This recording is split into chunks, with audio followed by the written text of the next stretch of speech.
Hey everybody, I'm Michael Light, and this is my podcast, The Babylonian. I'm a studying theologian, Second Temple Jewish literature junkie, and a big fan of foreign concepts that force me to read the Bible like never before.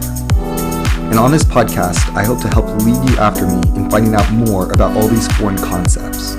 So, whether you're a layman Bible fan or scholar and theology freak, this podcast is just for you. I've even read other religious texts like the Dead Sea Scrolls, the Pseudepigrapha, the Quran, the Book of Mormon, and more, and you can find all my notes and thoughts on those items on my website with the link in the show notes or by searching thebabylonian.com. With all that said, let's Bible on.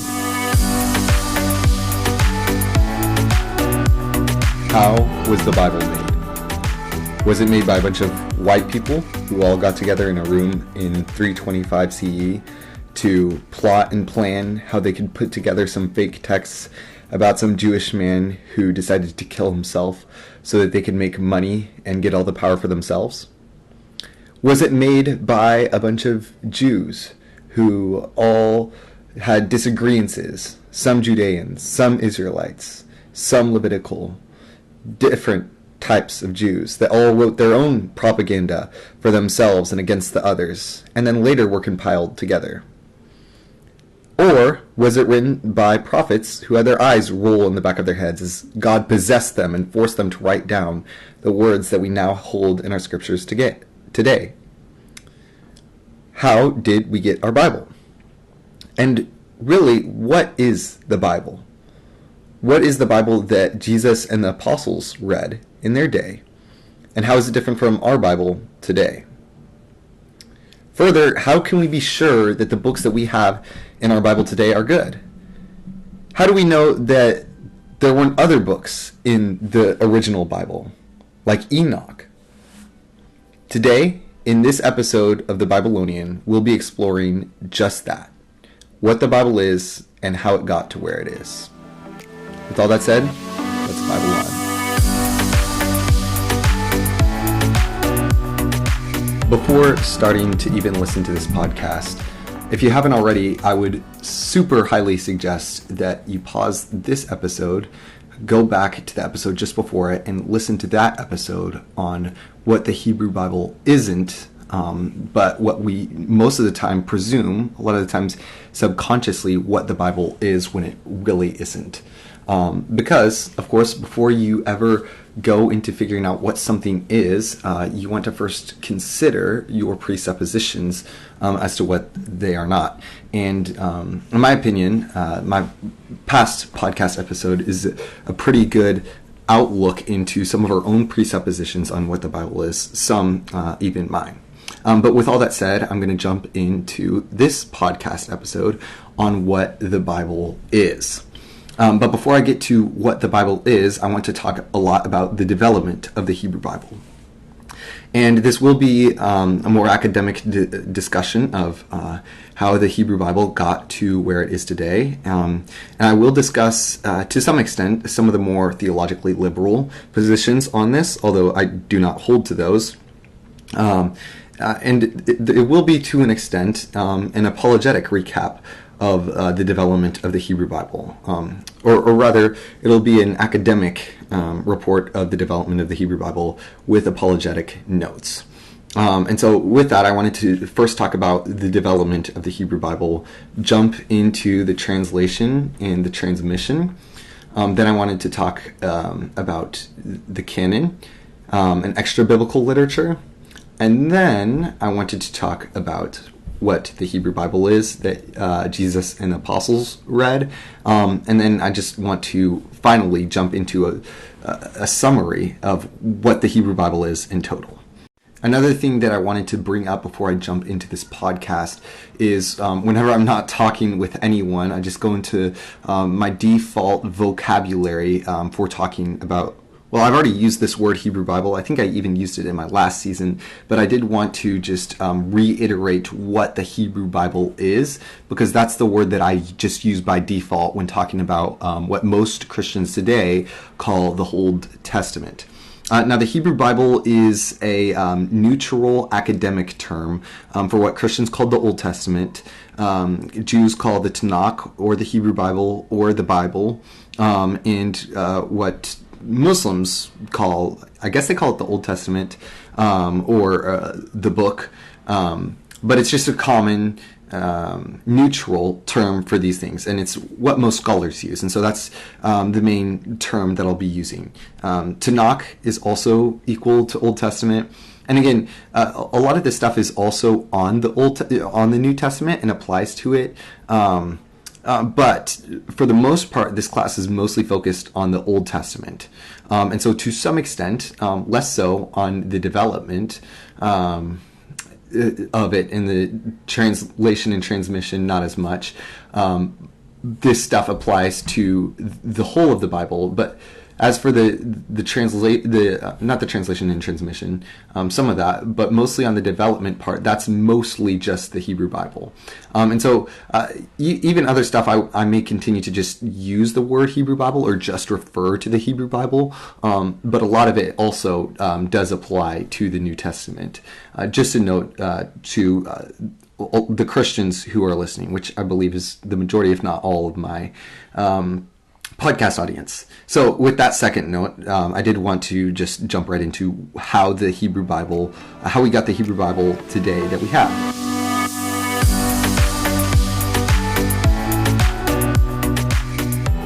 So you'll remember that in the show notes to each of these podcast episodes, I'm leaving a link to my notes. And so I'm not going to be going through these notes chronologically because that's not how they're ordered, at least not in the chronologically as this podcast episode goes.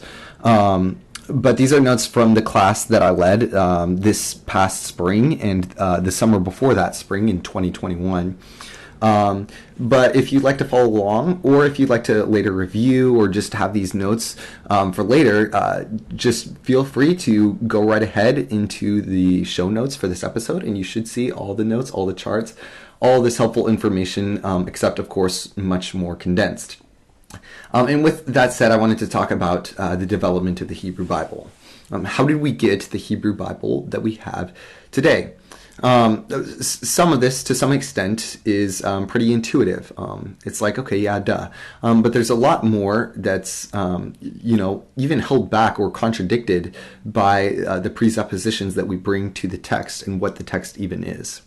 For example, think about the first part of how we got the Hebrew Bible that we have. This one's real easy. It's just something happened. Something happened, an event. Something important happens to someone important in an important time and place. And all of those important details are recorded. Now, one thing, a critical secular scholar, I believe he's secular, Robert Alter, calls this the spare economy of the Bible. Is the Bible, when a detail isn't important, it doesn't add it in.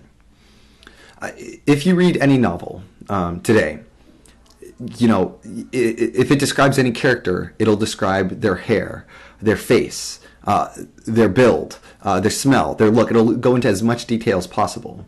They had a long, black, flowy hair, blue, sparkly eyes, big, brown, go on and on and on. The Bible doesn't do this. If the Bible provides you a single detail, then that detail is of the most importance. This is actually kind of a side note, and I'll probably talk about this later in another episode, but I just felt the need to talk about this. It's spare economy, and if it adds in that detail, it's because it's important.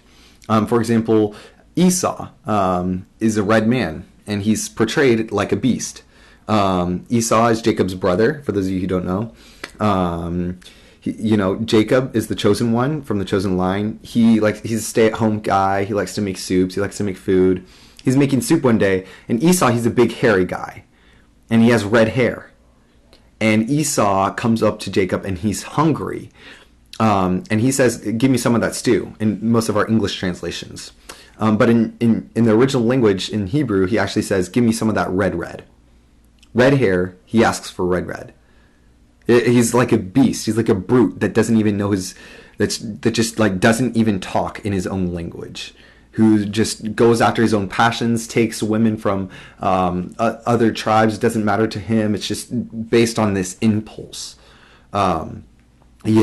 Jacob, his name is a detail, Jacob. And the very fact that he's given a name means something. He's called Deceiver.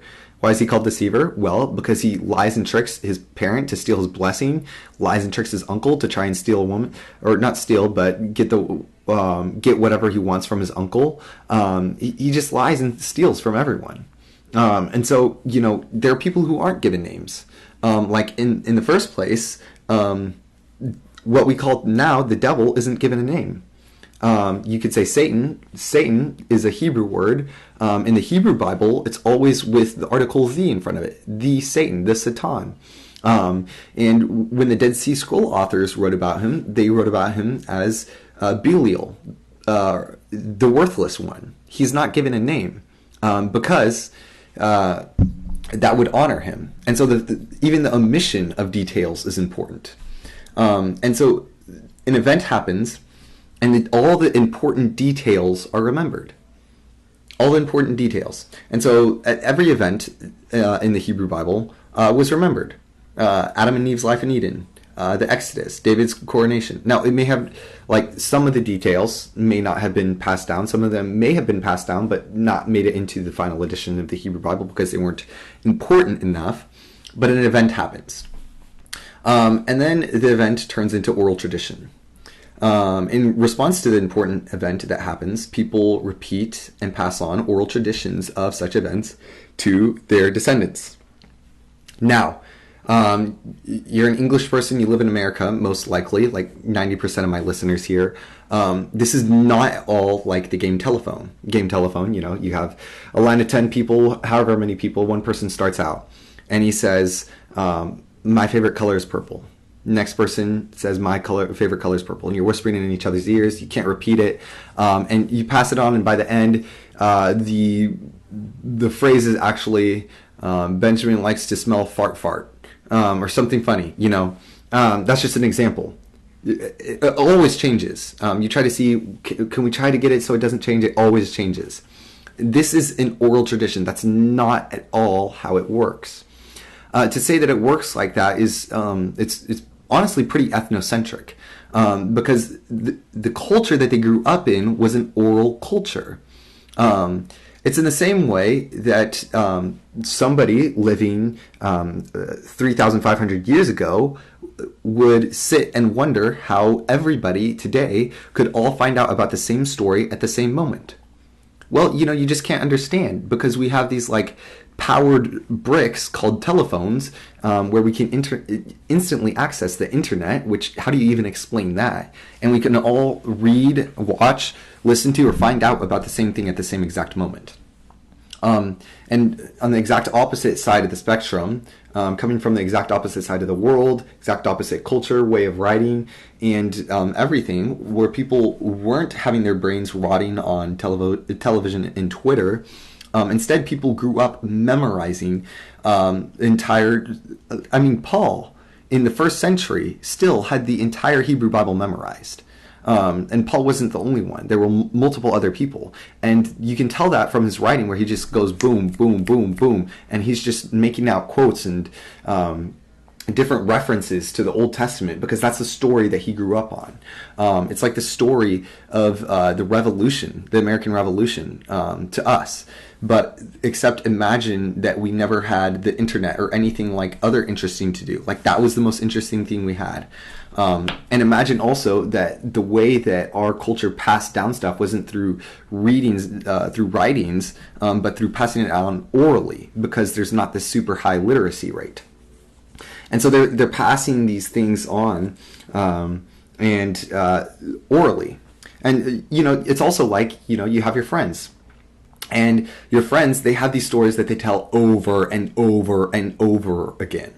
I can think of one friend, and I could just so easily and clearly tell one of his stories. There's a lot of stories from my friends where I can just so easily, just off the top of my head, ring off my stories. Or the story of how your parents met. They just keep on telling it over and over and over again. And maybe one time they switch up one detail and you're like, Dad, that's not how it really happened. You're just so familiar with these stories because they're passed on over and over and over again. It's like it's like a story that your parents read to you every night before you go to bed. Like, this is an oral culture, and it's not at all like telephone. These things were passed on, and it's more than credible, more than believable enough that they could remember enough to pass on for little sections of the Hebrew Bible, when we have people in the first century who for sure had the entire Hebrew Bible front to back memorized easily. So, oral tradition. Things are passed down from generation to generation. And so, you think of things... It made it a lot easier, especially if it was a song. So you have things like Exodus 15, Judges 5, Psalm 29, all like different accounts. Some of the Exodus, some of Jael, Deborah, and Barak. And all these, these are just a couple examples. Again, many more out there. So for example, Exodus 15 comes right after Exodus 14. Exodus 15 is a retelling of what happened in Exodus 14 in the poetic form. Exodus 14, the crossing of the Red Sea by the Israelites. And Exodus 15, it just talks about the same thing, but in poem format, where horse and rider he threw into the sea, and God divided the two seas with with his breath. Judges 5, it's the same thing. You just heard about Deborah, Barak, and Jael, and Sisera. I can't remember the order and who did what, but that's the story with all of them in Judges 4. And in Judges 5, you have the same story. He comes in, he's thirsty, he wants water, she gives him milk, she gets the tent pole, and she nails it into his head and kills him. And even Deuteronomy 32, at the very end of the Torah, the very last chapter, Moses says, you guys are all filthy human beings with a sinful nature, and so for y'all to remember, I'm going to sing you a song. And so he sings this blessed, beautiful song about how all humans are sinful and screwed up, and how they're going to go and rebel. And even though they say that they will obey all the commandments that God has given them in the Torah, it's just not true. It just isn't. And so that's passed down through a song. And through songs, we remember things a lot easier. You think if you grew up in church, you remembered the fruit of the Spirit is love, joy, peace, patience, kindness. Even I remember that through that song. And so in the same way, one way to ease the burden of the oral tradition is through poems and poetry. And through that, they were able to also put, the parallels of the narratives. Not that they couldn't also memorize the narratives, but the poems, they helped them memorize it. And so a lot of these are poems, and they're passed down. And then these poems, they're passed down and made into early written traditions. As these oral traditions are passed on, they're written versions of some oral traditions. They're written down in non-biblical scrolls that will later become basis or sources for much of the Hebrew Bible, and even some extra biblical texts. Genesis 5:1, you have the scroll of the generations of humanity. The scroll of Jasher, pretty much the most famous one, you find in Joshua 10:13, 2 Samuel 1:18. You find the scroll of the wars of Yahweh, Numbers 21:14. You have these early written traditions that are non-biblical, but stuff is getting passed down, and eventually you don't want to lose it, and so you write it down and you save it. And then these start getting to be collected and put together. So again, all of these are just a couple of examples of many like tens, if not hundreds, of more examples. So as early traditions are written down, passed around, some are compiled, and they're put together. And so it's somewhat similar to how the individual scrolls of the TaNaKh are going to be piled and put together. You have the scroll of the deeds of the kings of Israel, and you have the scroll of the deeds of the kings of Judah, as you'll read all throughout 1st and 2nd Kings. And you have the commentary of the scroll of the kings, like in 2nd Chronicles 24:27. And so these early written non-biblical traditions are collected together, and then partial portions of the biblical books are put together. As oral traditions, collections of written traditions, and new important events take place, people begin to write them down and pass them down. As they're passed down, they are copied carefully edited, and passed down to be edited more. And later some smaller portions are added to other smaller portions to make entire scrolls. So for example, Proverbs. You have the Proverbs of Solomon that the men of Hezekiah compiled. At the end, Proverbs 31, you have the Proverbs of a Gentile. You have all these different Proverbs of different people. Conservative scholarship will say we attribute the Proverbs to Solomon. Well, yeah, they may attribute it to Solomon, but even then, there's all these different Proverbs that say these are the Proverbs that are just from totally different people. And so that's totally fine. Just like the Psalms are mostly attributed to David. But there's also Psalms that are of Asaph, or of the sons of Korah, or of Solomon, or of Moses. You have the prayers of David, son of Jesse, are ended. It says in Psalm 72:20. That's I believe, the second book of Psalms. You have Proto-Jeremiah. You read Jeremiah 36, where it talks about the first edition of Jeremiah. Jeremiah is told by the Lord to go tell Baruch, his scribe, to go and write down all his preachings and everything, and he reads it to the people bring it to the king. The king hates it, so he has every single fragment torn off and thrown into the fire. And so that's the first Jeremiah. The poor guy had to write the whole thing down all again, and even more. And I said edited, so let me explain what I mean there. What I don't mean is, I don't mean that they wrote over the scandals and everything bad that happened. I'll talk about this in depth a lot more later, especially apologetically speaking.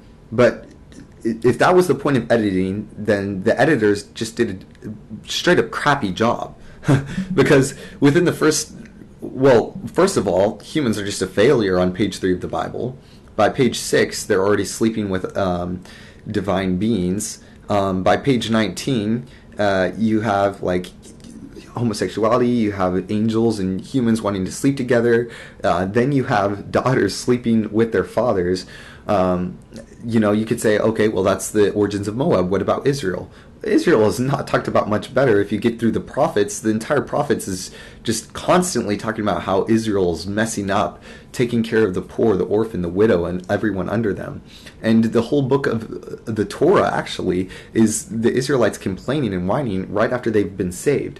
And so it really doesn't paint a very good light on humanity in general, especially not the people that some would claim the Bible was written by in order to gain power, money, and influence. If that was what they were trying to do, they didn't do a very good job at it. But if that's not what the editing looked like, then what did the editing look like? Well, conservative scholarship, this is even something within conservative scholarship. This isn't something liberal or something new or hazardous to biblical inspiration or infallibility. You ask a conservative biblical scholar even who wrote the Torah. Well, they'll probably say Moses. And they're not wrong, but unless his eyes rolled in the back of his head before the last chapter, that's very not likely, because it talks about him dying and nobody having found his body. And so that would be very odd if Moses himself wrote that. It's probably finished off by Joshua or someone else. But even if Joshua finished that off, you still have the part where it says that they defeated Og, king of Bashan, and you can still see his 9-foot-long iron bed in a museum in Israel today. Well, why does that matter today if Joshua was writing that to his own contemporaries who are very aware of what they did and who knew Og, king of Bashan, and don't need to see that? It's written to people from a completely different day, and that's exactly why. That's the problem with that there. And so, Joshua probably added on. Some scribes in between him and Ezra probably added on. Ezra probably added on. And so there's these little parts that are added on, and it's not overwriting it. It's not providing anything to make things look any prettier. It is to provide an understanding as things zoom out from the story. As you move back, as you move further in life, you can look back on things and have a better understanding of things. even right after we have hard conversations, almost all the time, unless this is just me, we think, oh, I definitely could have said this and this and this and this much better. And I'm not taking away from biblical inspiration, but even within that, God decides to speak through later people as they edit the Hebrew Bible and take these collections and add on to them to go more in depth and to explain things to their own contemporaries that can better understand it. And so, there are even places where it seems pretty obvious. You're reading the generations of humanity, and you're reading Genesis 5, and, somebody has a son, and then that son, after having that son, they had many more sons and daughters, and then after this many years, they died. And that son had lived this many years, had a son, many more sons and daughters, lived this many years and died. And then you get to Noah, and then it has a short little note on Noah, and then after that, boom, it just breaks out, and it says, in those days. And it talks about the sons of God and the sons of taking the daughters of man, sleeping with them, all that crazy stuff, which I'd love to get more in depth into in a later episode. And then, you have that whole story. You have the whole Noah and the ark flood story, and, how God sends the flood. He lets down the ark on the mountain. Noah and his family leave, and then he curses his son, his grandson Canaan, for what his son Ham does. There's all that stuff. And then it goes right back into the genealogy again. Almost as if the original had a genealogy.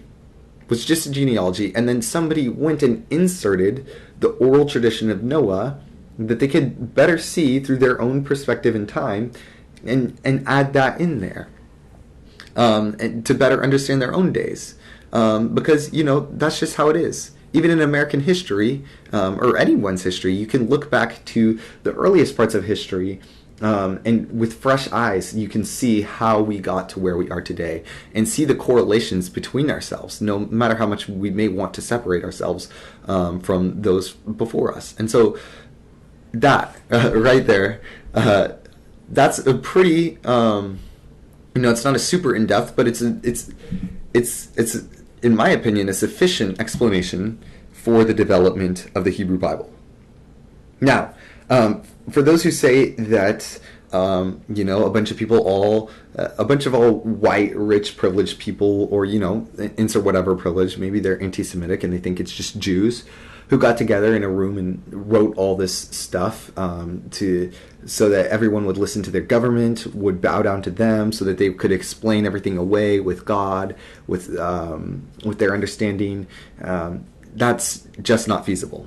It's not feasible because if you read the Hebrew Bible, again, it's not painting a beautiful light of humanity. It's not even painting a beautiful light of the nation which it claims that God is working with. And yes, God does work with that nation to, you get to the end, and the whole point of him working with that nation is to bring about the snake crusher pointed out in the very first pages of the Bible, whose name is Jesus. But it doesn't paint a beautiful light of that nation or humanity up until that point. And it doesn't present, the Judean or the Israeli government as something that anybody should or not that anybody should listen to, but it doesn't present them as, good or even lovable groups of people. It's really just not a sufficient explanation for that. And then there are people. This is actually called the documentary hypothesis, at least when it comes to the Torah. But many people, at least from what I've seen, many critical secular scholars would claim this even goes and extends into the whole of the Hebrew Bible.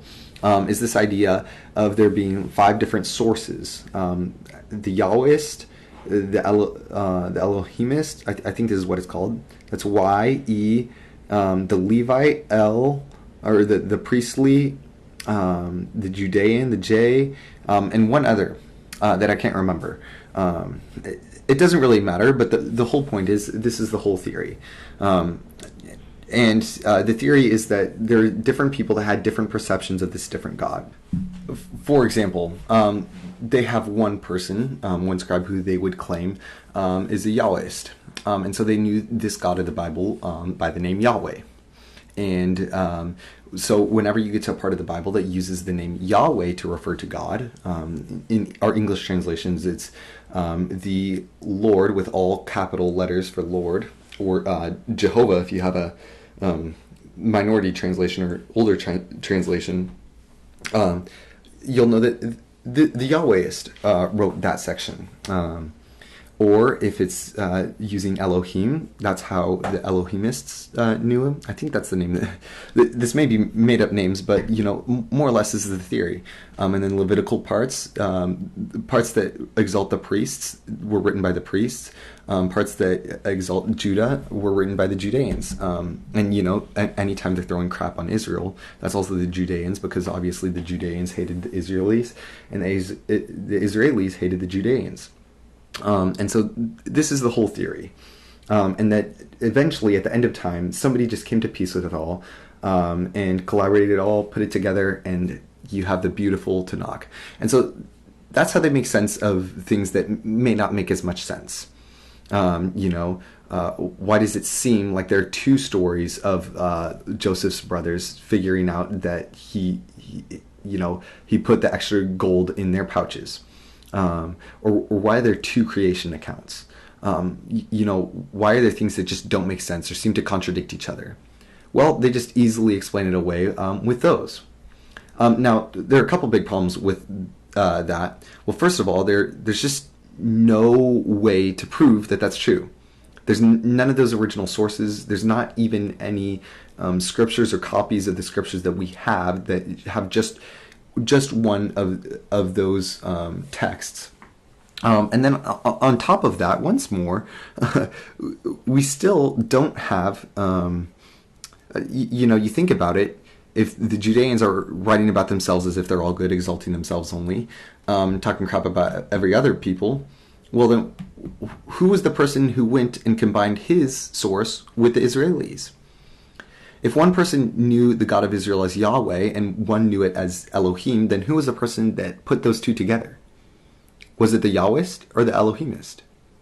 Was it the Judean or the Israeli?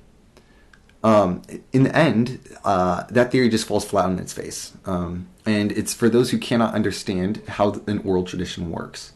And so that's a liberal, secular view of the composition of the Hebrew Bible.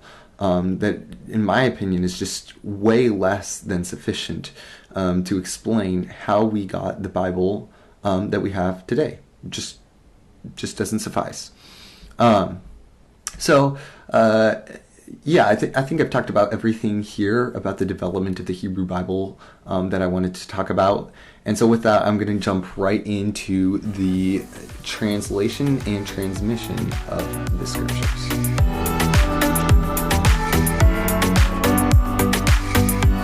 So to get to the finally edited form of the Hebrew Bible that we have today, we just talked about how we got to that.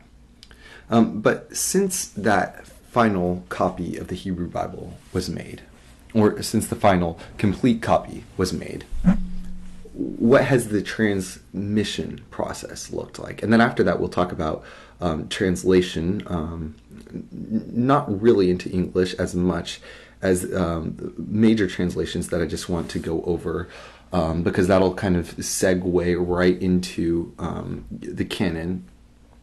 But first, I wanted to talk about the transmission of the scriptures. Now, at least if I remember correctly, if the Jews had a copy of the Hebrew Bible and it was fraying or was starting to decay, they themselves would burn it, and they would they'd copy it first, and then they would burn it. And so we can actually take a pretty good look at what the transmission of one of these scrolls looked like, or the rewriting of it, the copying of it.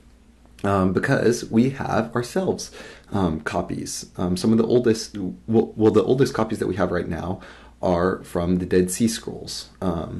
And so there's a couple different theories of who the people from the Qumran community are. Qumran is the place next to the Dead Sea where some Jews, most likely Essenes, who had left Jerusalem after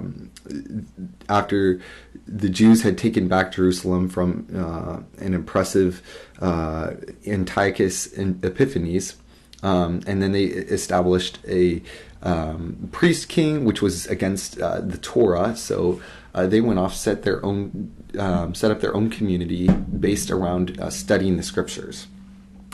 And this community was extremely serious about how you read the scriptures.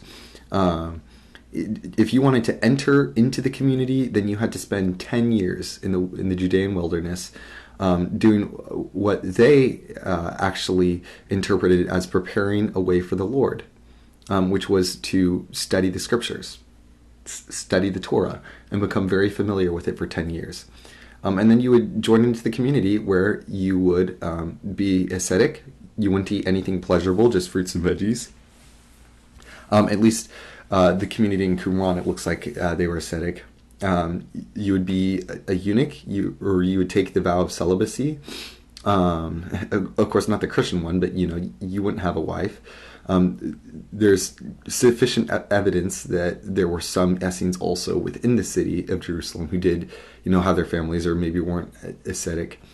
And, there were serious consequences, even if you so much as sat down in the wrong order whenever you came into the meal. They had their own meals. They had hundreds and hundreds of gallons of water for bathing, which is pretty interesting when you think about the crossover from or the translation from mikvahs into baptism. But all that's a side note. The point is they took the scriptures very seriously, and we can take a look at how the final editions of the Hebrew Bible were copied and passed down from some scripts that we have from them. Again, these are the oldest fully surviving Hebrew Bible manuscripts that we have.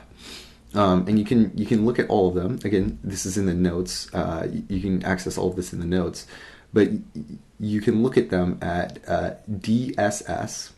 In the context of the Bible, DSS stands for Dead Sea Scrolls, .collections.imj.org, .il, or .il. Again, that link is in the notes under the translating and transmitting of the scriptures. And one in particular that's interesting is what's called the Great Isaiah Scroll. It's the fullest of the biblical manuscripts that we have. It has the full book of Isaiah from front to cover.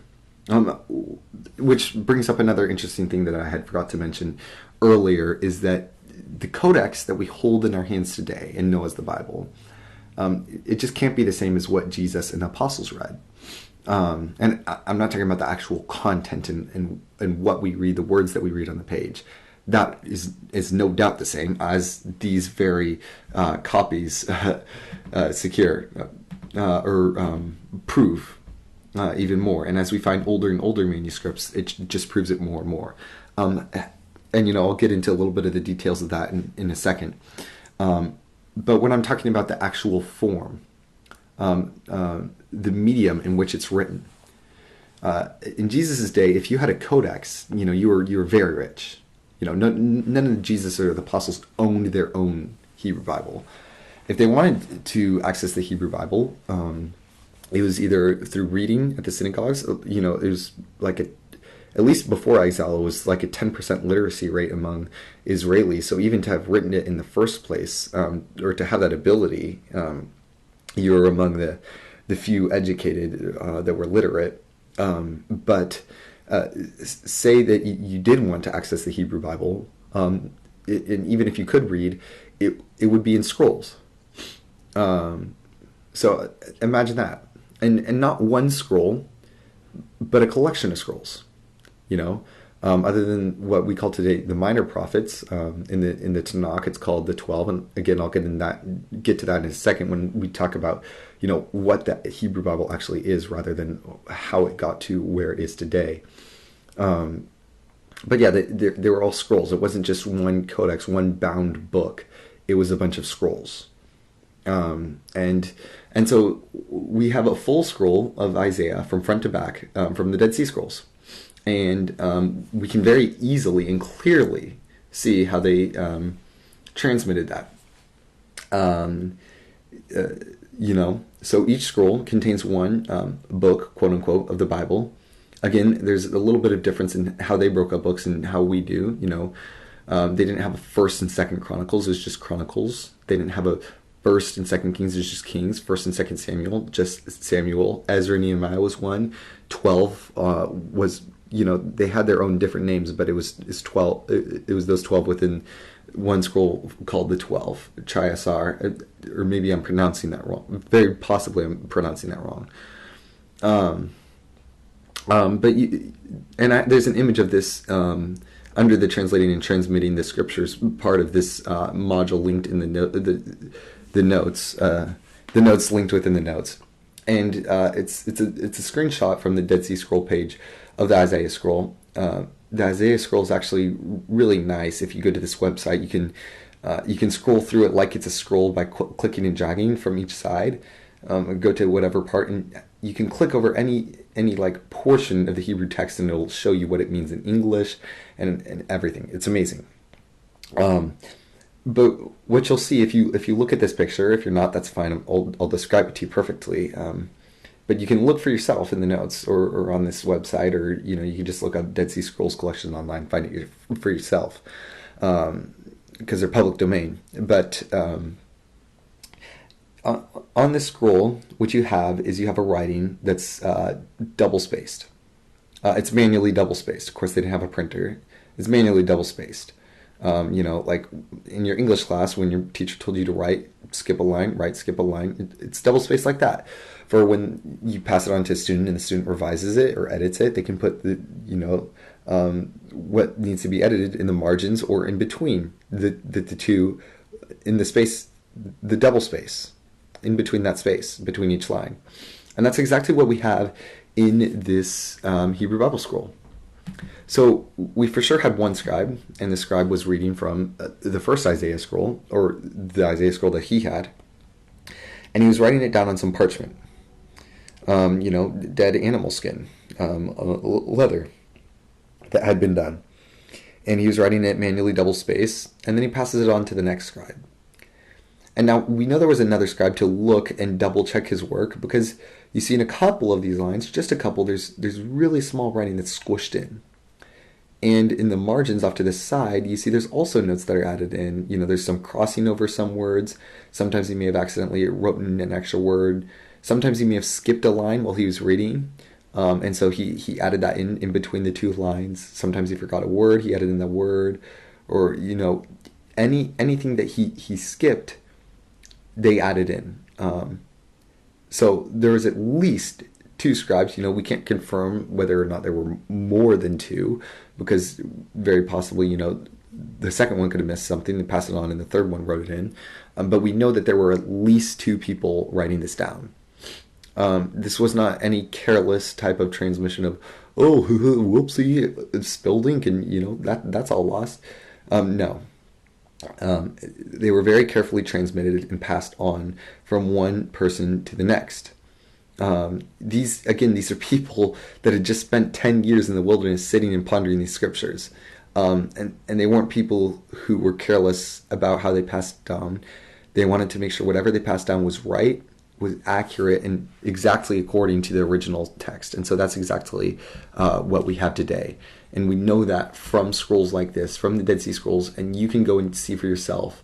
It doesn't make any sense for the original scribe to just add these in himself, these little marginal notes. Unless, of course, he was writing it and then coming back and rereading it. Either way, it's just as secure. And that's the transmission process of the scriptures. And now what I hope to talk about next is I'm just going to talk about translations, especially the most important translations of the Hebrew Bible.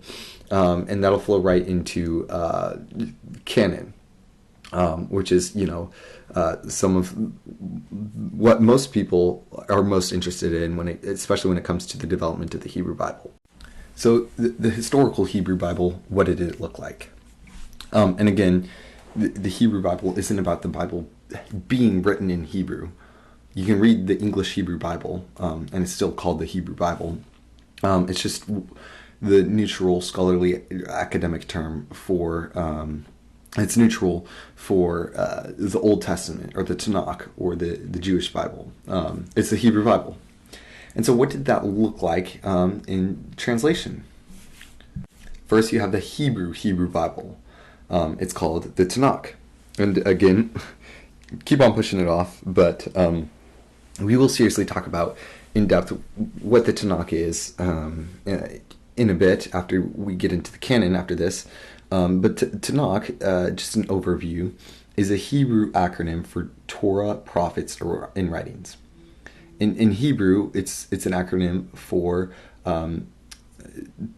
Ta for Torah, Na for Nevi'im, Ka for Ketuvim. Yeah, Ketuvim is writings, Nevi'im is prophets, Torah is instructions or law.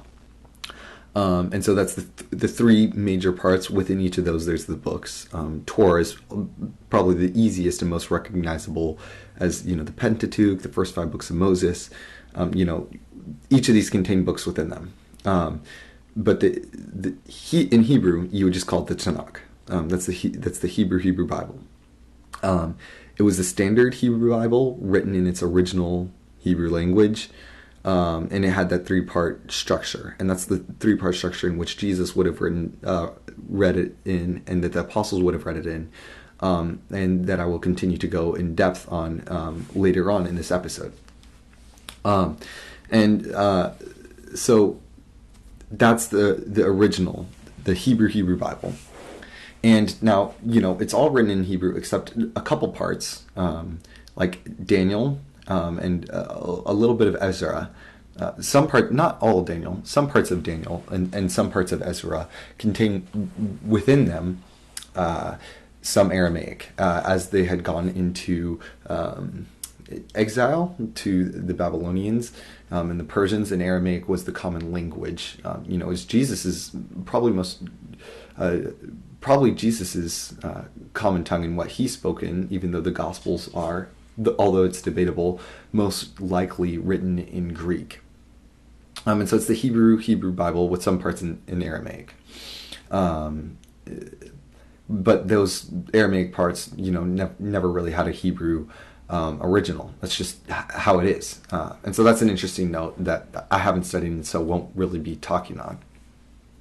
But then you get the Targums. Oh, before I get into the Targums, I did want to talk about the Hebrew Bible, and really just in general original manuscripts.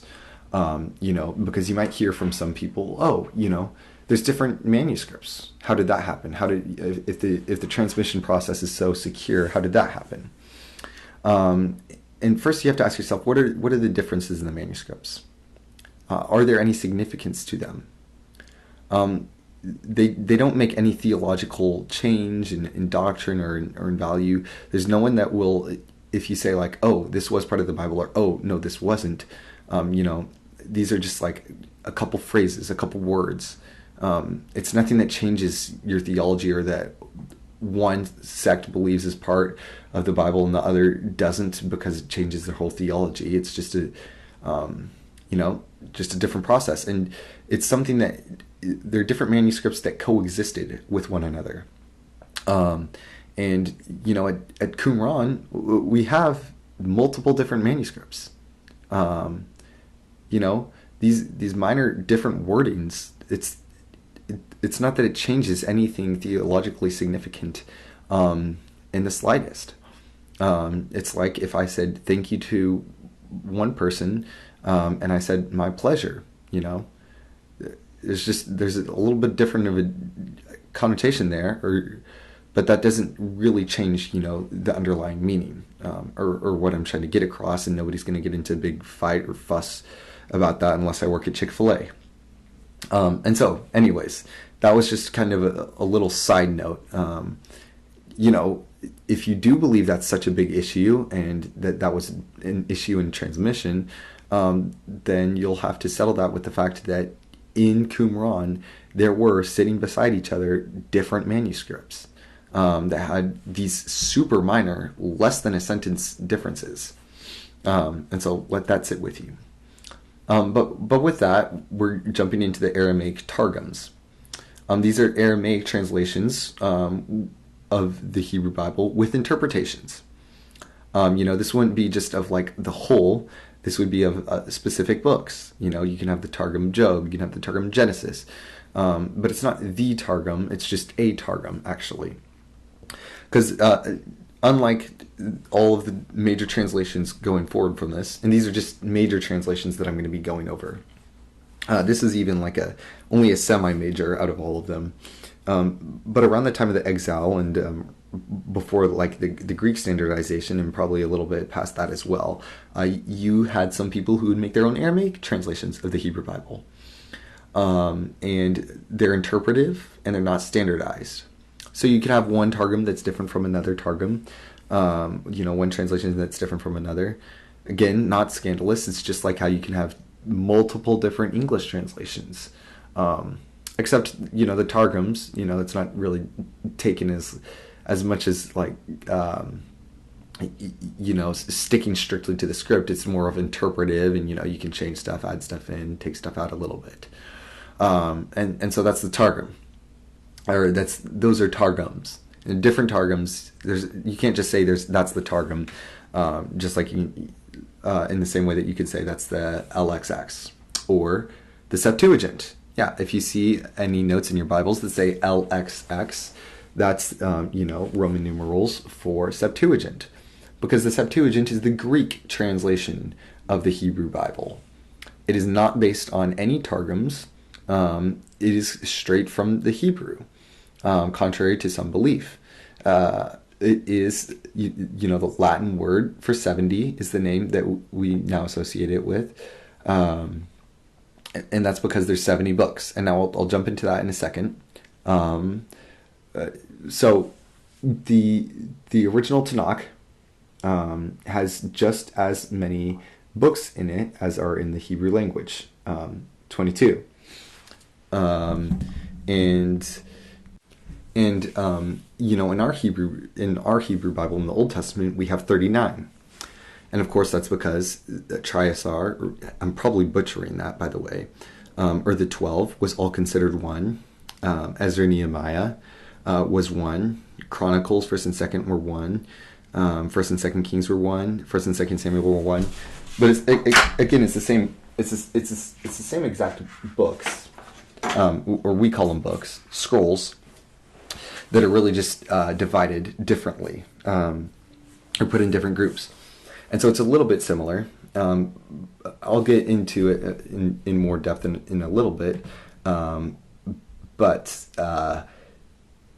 there's 70 books. Or let me get into it now. Along with all of the canonical Hebrew books, they also translated some other non-canonical Hebrew books and added on some to the canonical Hebrew books. And so we have books like Jubilees. No, not Jubilees. That was not added in. My apologies. The Odes of Solomon, or the Psalms of Solomon. Those are translated into Greek. And it's because Ptolemies in Egypt, there was two main groups of Jews. There were those in Palestine, Jerusalem, Israel, and there were those in Egypt. There were those all around the world, but these are the two main groups. And at the time, I think it's Ptolemies II who was oppressive and enslaved a bunch of Jews. And the next Ptolemies built the Library of Alexandria, wanted all the most important texts written in Greek taken over there. And he heard about the Torah. And now the Torah it can be a synecdoche. Synecdoche is a smaller thing that represents a larger, bigger story thing. I can say to my friend, "You got nice wheels," but I may be saying that about his wheels, but I'm really talking about the whole of his car. And so in the same way, Jesus can talk about the Torah and really just be talking about the whole of the Hebrew Bible. Well, the Torah can also just mean the laws within just the Torah and not necessarily the narrative itself. But, he saw the Torah and he said that was good and he wanted it translated. And so he freed some Jews, and he also got, the story goes at least that he got 72 Jews 6 from each tribe, in the mid 3rd century BC for the Library of Alexandria, and he told them to go copy it. And this is reported most in detail in the letter of Aristeas. It's also in Josephus mentions this, Philo of Alexandria. Much later, the Christians talk about this in Eusebius's classical ecclesiastical history, which has a much higher view of the Septuagint from a Greek-speaking Gentile, of course. And he says that they were all put in separate rooms and that they all translated all the 70 books. I can't remember if it was, I think, a week that they did that, which is just insane willpower, just insane everything. And they all got the same translations, and that's how it's standardized, and that's how it got to what it was. But if I remember correctly, more original Jewish sources, also the Talmud talks about the Septuagint, but if I remember correctly, that the Talmud's a more Pharisaical tradition. It doesn't talk about it as highly as the others, because some weren't as excited of the adoption of Greek culture. Some of the Jews were wanting to, as they saw that Greek was becoming more and more prevalent, they were fine with, their kids getting a Greek education and such, and they were fine with speaking Greek around the house, and they were even starting to forget Hebrew, some of them. But of course not these translators. They remembered all the Hebrew, and they were Bible scholars, and so they were set to go and translate the Septuagint. And so the Septuagint is standardized. You read one Septuagint, it'll be the same as another Septuagint, and another, and another, and another. And we have the oldest Septuagint, and even Bible translators today, they translate from the first manuscripts. We're moving to the Dead Sea Scrolls, and that's why NRSV is one of the more pushed for translations in scholarship, because it's more based on those newer manuscripts from the Dead Sea,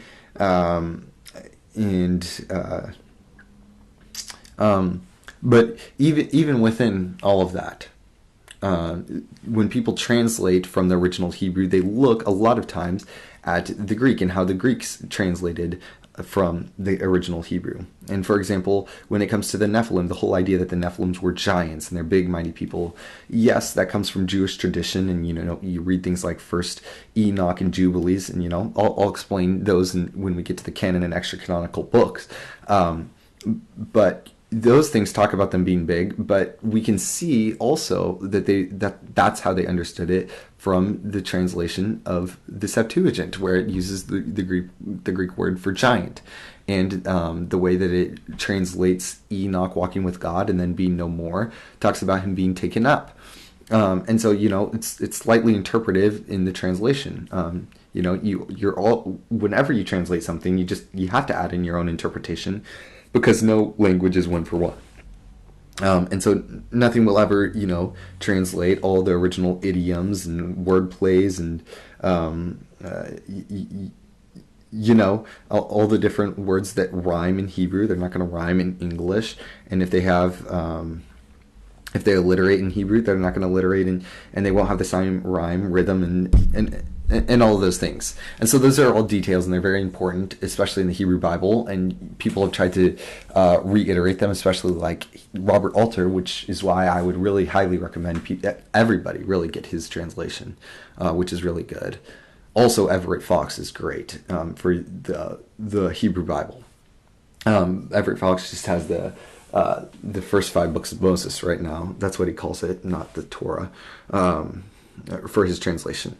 But that's a little bit of a tangent. But the Septuagint, extremely significant, standardized Greek translation of the Hebrew Bible. We have it today. And now I do want to mention that, you'll have, I've at least heard this from people who are Catholic. I'm not sure if Orthodox people also use this. But they'll use the fact that the authors of the New Testament, whenever they quote from the Old Testament, most of the times are basing their quotations on the Septuagint rather than the Hebrew, the TaNaKh, as an argument for the canon. Now, the issue with that I want to point out while I'm already talking about the Septuagint is that, well, if that is what makes the Septuagint canon, the canon, well, then that also canonizes the Odes and Psalms of Solomon and the other books that were besides the 39, which they wouldn't accept in the canon. And that's one of their differences between Oriental and, of course, Orthodox Christians. And even Orthodox Christians, although they have a larger canon, don't have those other books. They don't have 70 books in their Old Testament, even though their Old Testament is even closer to the original Septuagint, because they're Eastern Orthodox. They're more based on the Greek. And so I did want to present that. And now I want to talk about the 70 books as a whole. Also, let me also just real quick back up again and mention that something that I had to do a little bit of further research into just on some details is if you've gone from reading a Catholic Bible, or if you've read a Catholic Bible at all, and you wonder why does it have additions to Daniel and to Esther, because not only does it have extra canonical books such as Tobit and Judith and First and Second Maccabees and such, but it also has additions to Esther and to Daniel, like the Song of the 12, Bel and the Dragon. That's the name of those additions to Daniel. And then I don't believe the additions to Esther have names for them. But most, I'm pretty sure all Catholic Bibles will, in the translations, note this is an addition to Esther or Daniel. And, they may put them at the end of Daniel or at the end of Esther, or they may put them throughout, or it really just depends on the translation. But those additions were added with the Septuagint and the other books that were added in. And so, you won't find those in Targums. You won't find those in Hebrew translations. You'll just find it in the Greek translation and afterwards. And that's not a statement about its divinity, just like it's not a statement of the divinity of the other 31 books. I did want to mention the Septuagint is when they split into 1st and 2nd Chronicles, 1st and 2nd Samuel, 1st and 2nd Kings, all the 12 and all that. And this is where we get our whole basis of, instead of the 3-part division that we get in the original Hebrew Bible of the Torah, prophets, and writings. By the way, they had a different basis for what's a prophetic book. They all believe they were prophetic books, but what's a prophetic book versus the writings or the Torah is the same all across. But the Septuagint, that changes. They would have counted the history books, what the Septuagint and beyond calls the history books, quote unquote, they would have called former prophets, and what we call major minor prophets, they would have called latter prophets, and the minor prophets within them, they would have called the 12. And so this is where we get the format for what we call the Old Testament today, of the Pentateuch, which is a Greek name itself for the Torah, history, poetry, prophets. And so that's where it comes from. And this was the Christian preference ever since, except the Vulgate. For the Catholics, that's kind of their fallback. That's the Catholic Bible, is the Latin Vulgate. The Vulgate is the Latin term for common version. And it's the Pope commissioned, I can't remember which Pope, but commissioned St. Jerome, to, this is why I'm pretty sure this the patron saint of like reading and writing academia, I believe, something around that, to go and get a standard common translation of the Bible, as that church moved into the more Latin area, and they wanted their own common Latin translation of it. And so you get the Latin common Vulgate, and again, it's a standardized Latin translation of the Christian Bible, the New Testament, Old Testament, and what's called the Apocrypha, those extra canonical books, which is just a selection of them. And it's made by a team of Jewish and Latin scholars under Jerome in the mid-4th century AD. And it follows for the Old Testament, the Hebrew Bible, it follows the structure of the Septuagint. And I believe that he put all the non-canonical books at the end, and that, for sure, Jerome says stuff about how the canon, it's based on the Hebrew canon, that the Jews stick to the 22 books, or in the Septuagint, post-Septuagint world, the 39 Hebrew Bible books. And so, again, as we go back to canon, there are people that'll mention that he changed his mind after the Pope got on him about that. But since the beginning, when he's working with those Jews, he's like, yeah, this is the canon. And he puts the additions towards the back as an appendix, as something that's important to be read, but at the end. And again, we'll go more in depth into the canon, what it is, and why it's laid out in this way in a little bit. And then, not as a way to say this is the only translation, but it is a very important translation. I can't get over every translation. There's Martin Luther's German translations. There's the Reina Valera, the Bear Bible in the Spanish translation. But with an English audience and being English myself, the KJV is a very important translation. It's a really good translation, especially for its day, although it's, it doesn't have quite the same effect today. Not that it isn't influential today. There's still people that hold on to it and even say it's the only one. But yeah, it's English. It's used and was inspired by many of the partial translations begun by Tyndale during the Reformation. He translated a lot of parts of the book, and then they were finished off by King James and the scholars that worked under him, and with some editing. And Tyndale only did some books, but this was the full Bible, and of course it's standardized as you read it today. Except of course there's additions, and so you can have the 2020, the 1611, the 19 whatever, and so there's different versions of the KJV. Based on the Textus Receptus, since then we found older, more ancient manuscripts. This is all controversial, of course. It's not going to be accepted by everyone. Of course, the KJV onlyists themselves will say that itself is wrong. It's made by a team of linguistic and theological scholars under King James himself in the 17th century AD. That's again why the 1611 is the original translation. And so that right there, every single one of these translations goes back to the Hebrew translation. As we close up the translation and move into talking about canon, I did want to mention some people will say that the Bible's flawed, that we can't know what the original Bible is like or recreate it because it's all translation of the translation of a translation of a translation. But it's simply not true. And when you look at it, every single translation was always going back and based on the original Hebrew. From the KJV to the Vulgate to the Septuagint to Targums, and even back to today.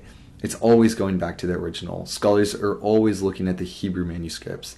If you pick up an interlinear Bible today that has the Hebrew and Greek alongside each of the English words, and you can even get a concordance to go with it, and it's really so easy to just pick it up and figure out that it all goes back to the original. And yes, we do use guidance from especially the Septuagint, not really as much the Latin Vulgate, because it's 400 to 2,000 years removed from the original editions of the Bible. But we do use those translations to see how some of the original audiences thought about the Bible, and we will look at how they saw it in this next part as we jump into what the canon looked like and how we got the canon that we got today.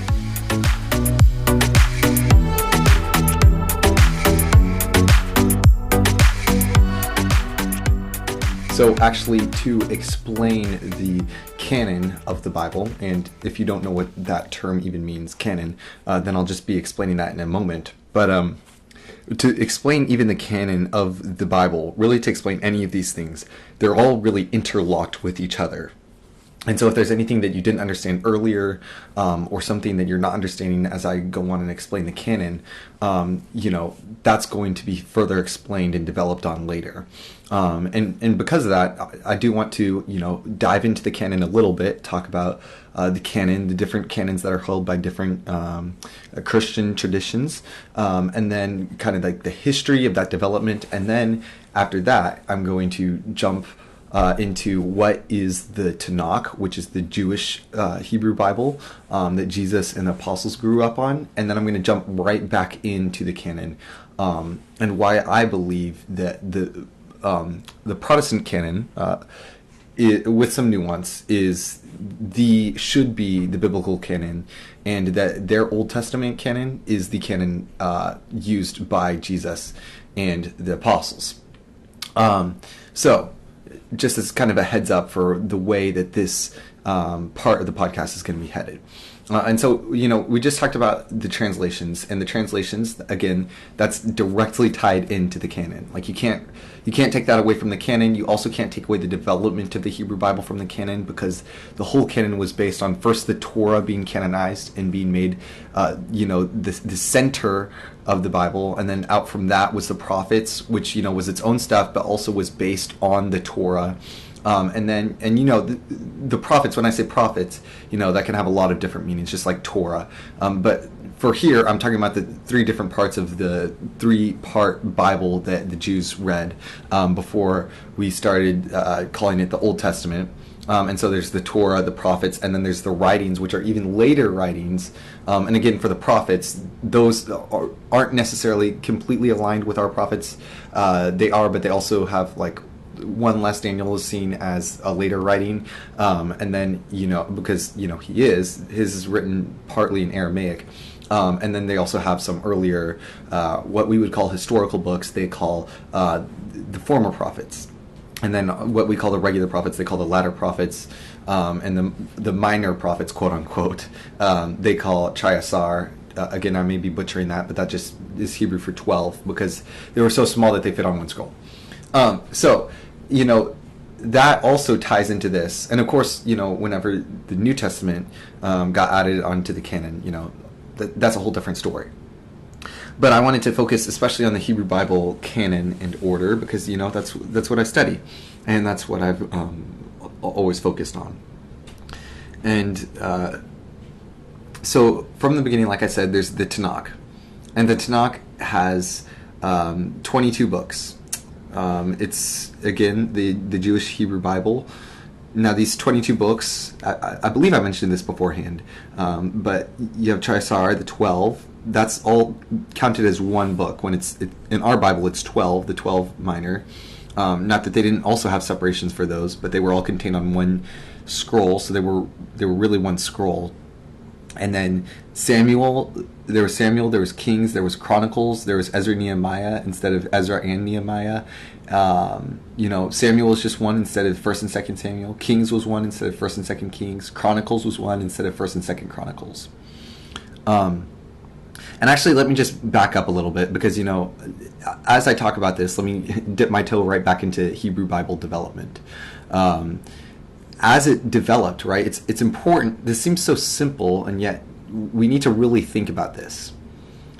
You close your eyes, you put yourself in the mind of Jesus and the apostles, who didn't have Twitter or television or Instagram or social media or any of these screens.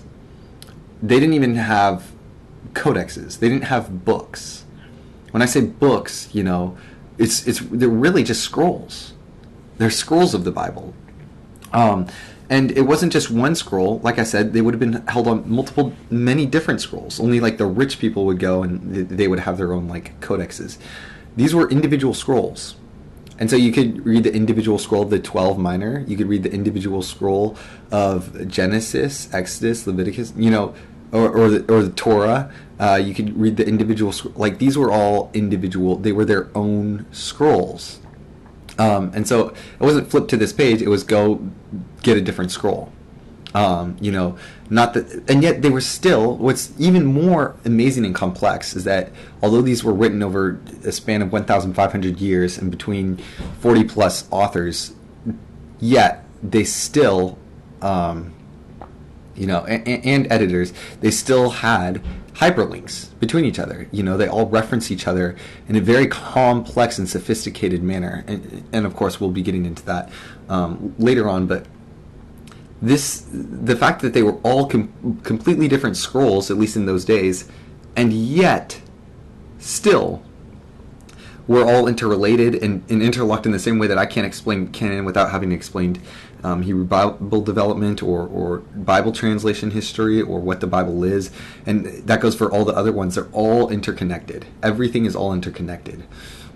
Even though they were all made separately. And so I just wanted to add that on. So that's the original canon. It directly correlates to the 39 book or scroll canon that we have today for Protestants in our Old Testament. However, again, it's contained in 22 and they're arranged differently, and I'll be getting into that in a little bit. And then after that, you had the Septuagint. Now, the Septuagint was not seen as a canon. There weren't people that said, "Oh, that's the Septuagint, that's the canon." That wasn't what people said. Because again, the Septuagint, not only does it have the original books, but it also has added on books. It has the epistles of Jeremiah, Lamentations of Jeremiah. It has, Prayer of Manasseh. And no matter what Christian tradition you're part of, unless you're starting your own Christian tradition, that's not part of the Bible. You just don't view that as part of the Bible. Yeah, you see it as something that's helpful to the Bible. Hopefully, that's the right way to view that, as I'll argue in a second. But that's not a part of the Bible. And so, people who argue that, Jesus and the apostles read the Septuagint, and that's what they quoted most in the New Testament. Okay, well, that's fine and that's fair. When Jesus talks about the Bible, though, he talks about it in the Jewish order. And if you are going to stick to that, then you should really stay consistent and say that the whole 70 of the books are all part of the canon, and not just Judith, Tobit, the additions to Esther and Daniel. And again, those additions to Esther and Daniel, we do not have those copies. Those editions do not exist in any manuscripts before the Septuagint. They just do not exist. And so that's just not an issue that needs to be worked out, because the original Hebrew did not have that was added on with the other books in the Septuagint. And so, were the Septuagint authors trying to make their own canon? Did they not agree with the Hebrew canon? That is something that has to be addressed in the part where I explain those books that they also translated. It wasn't, again, these are separate scrolls. These are completely different scrolls. So they had of course they had their organization of how they thought that the scrolls should be read and interpreted and understood in, but that doesn't mean that they had their own order per se. Just like if you ask a Star Wars fan how to watch Star Wars, or no, even better, you can use that example because it starts with 4, 5, 6, then goes 1, 2, 3, then goes 7, 8. 9's not really a Star Wars movie. And then, but no, really, if you go for Chronicles of Narnia, for those who are familiar with it, you can start with really any single book. You can start with the Lion, the Witch, and the Wardrobe. That's what most people start with. That's the first book he wrote. The book, I actually can't remember the name, but the book with the 3 rings actually comes before that. And it talks about these children who went in between, this is all from my childhood when it was read to me because I never read it myself. But it talks about these people who went to a world in between Narnia, if I remember correctly, and they got a seed and they planted a tree, and from that tree it was taken down and made into a wardrobe. And that's how, Lucy, Edmund, and all of them, and Edward, all entered into Narnia. But most people don't even start with that. They start with the first book that was written. And so, there's many different ways that you can order that. And so the Septuagint is another ordering out of the Hebrew ordering. It's the Greek ordering of the Bible, in which our Old Testament ordering is based off of, which, while it's not wrong or bad, I would argue that it's not as it's not the original ordering. And that doesn't mean it's wrong, doesn't mean it's bad. But personally, I prefer the original, and I'll get into that when I talk about the original ordering and how that was all made. But that was the ordering that they set. They set a different ordering. Again, that wasn't them butchering the canon or anything.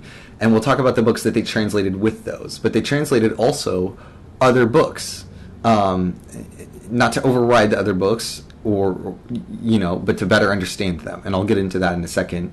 And then, in the notes at least, I just skip right on to the Christian Bible. And the Christian Bible, it takes the canon, at least for the Protestant Christian Bible. And again, this is the canon that Jesus and the apostles would have wanted us to have, at least if we're assuming that they understood that they were, assuming they understood the existence of all the other letters. But the Christian Bible takes all the books from the TaNaKh, only those books, and it arranges them according to the Septuagint order. And so that's the standard Christian ordering. And that's where we get it, a little bit of both. So if you're a Jew, just to recap, if you're a Jew, your canon includes the Hebrew Bible, only the Hebrew Bible. If you're a Protestant Christian, your canon contains the Hebrew Bible. And when I say Jew, I'm talking about Orthodox Jew. Across any Orthodox level, really, as far as I'm concerned. If you're a Protestant Christian, it contains the Hebrew Bible and the New Testament writings. If you're a Roman Catholic Christian, or Catholic Christian, it contains the Hebrew Bible, what's called the Deuterocanon, or the Apocrypha, as I'm about to get into, and as well as the New Testament. And then Eastern Orthodox has all of that, as well as some other Second Temple writings that, I will be going on into explaining. And so that's the next thing that I wanted to talk about is the extra biblical groups of literature. So the first extra biblical group of literature is the Apocrypha. Now, I use Apocrypha as a Protestant. If you are not a Protestant and you're another type of Christian, Orthodox, whatever version of that, or Catholic, then you'll use the word Deuterocanon. You can use it interchangeably if you're Protestant as well, at least according to my understanding. And Apocrypha, Catholics and Orthodox won't use that because the term Apocrypha is Greek for hidden or unknown. And it's actually the word given to these groups of books by the first person to put them into translation along with the rest of the Bible into the common Latin. You'll remember the person who translated made what we call the Vulgate by translating the Bible into Latin is Saint Jerome. And he is a saint, canonized by the Catholic Church, which is something different than biblical canonization. But he actually called it the Apocrypha first. So today it's taken offensive as like, oh, but we do know who it's written by. That's who they'll say, and it is part of the canon to an extent. But he's the person that came up with the term hidden. And he's the person who at least originally opposed these books being seen as canonical, and speaking with the Pope said that while they were important, were side history lessons. And so these are extra biblical texts outside the Bible that help us understand the Bible. That's what I mean when I say extra biblical. They're not inspired. There's this idea of inspiration. In 2 Timothy 3:16, it says that all Scripture is God-spirited or God-breathed. Today we use in theology the term inspired a lot, and that means that it was a complete divine, human divine partnership in the creation of these texts, and that they're infallible and they're inerrant, which means there's not a problem with them. They're not wrong or false in what they say, and that they can't be wrong in what they say. And so they're not inspired, they're not infallible or inerrant, but they are important accounts of crucial historical moments in the later Second Temple, or if you're Protestant, you'll say intertestamental period. And again, I say if you're Protestant, as a Protestant myself, just understanding that there's probably different people listening to this podcast. So anyways, these books, again, I believe it was John Calvin who said, at least more or less, this, that these books are not inspired, but good for edifying the saints, or for building them up, or for encouraging them. You can read these books and you can get wisdom and you can get understanding, and they can even help you understand the Bible, like First and Second Maccabees. I can't remember which it is. I believe it's First, where it talks about the war at Emmaus, the Maccabees taking that city back for Judea, in a crucial war. Actually, it may be Second, but either way, both of these extra biblical texts that are included in the Catholic canon, Jesus is actually on the road to this very town, Emmaus, in Luke 24, when he is explaining to the apostles, the disciples at the time, who he actually is, and that the scriptures all pointed to him as Messiah. And that's important because as they're headed to that road, they're expecting him to be the same person who earlier took that city in that war. Because if you're familiar with Judaism at all today or earlier, there was an expectation of a warrior king Messiah, just like Judas Maccabeus, who went in and used war and military power to take back land for Judea. And so they are extremely helpful. And that's just one example where even within the New Testament itself, it can help you understand even the Old Testament.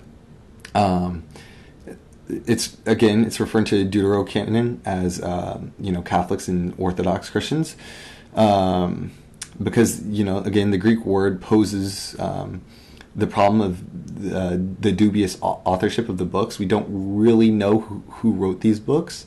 For example, Judith seems to be a poetic interpretation of some type of war, and Tobit as well is they're not really connected to the canon.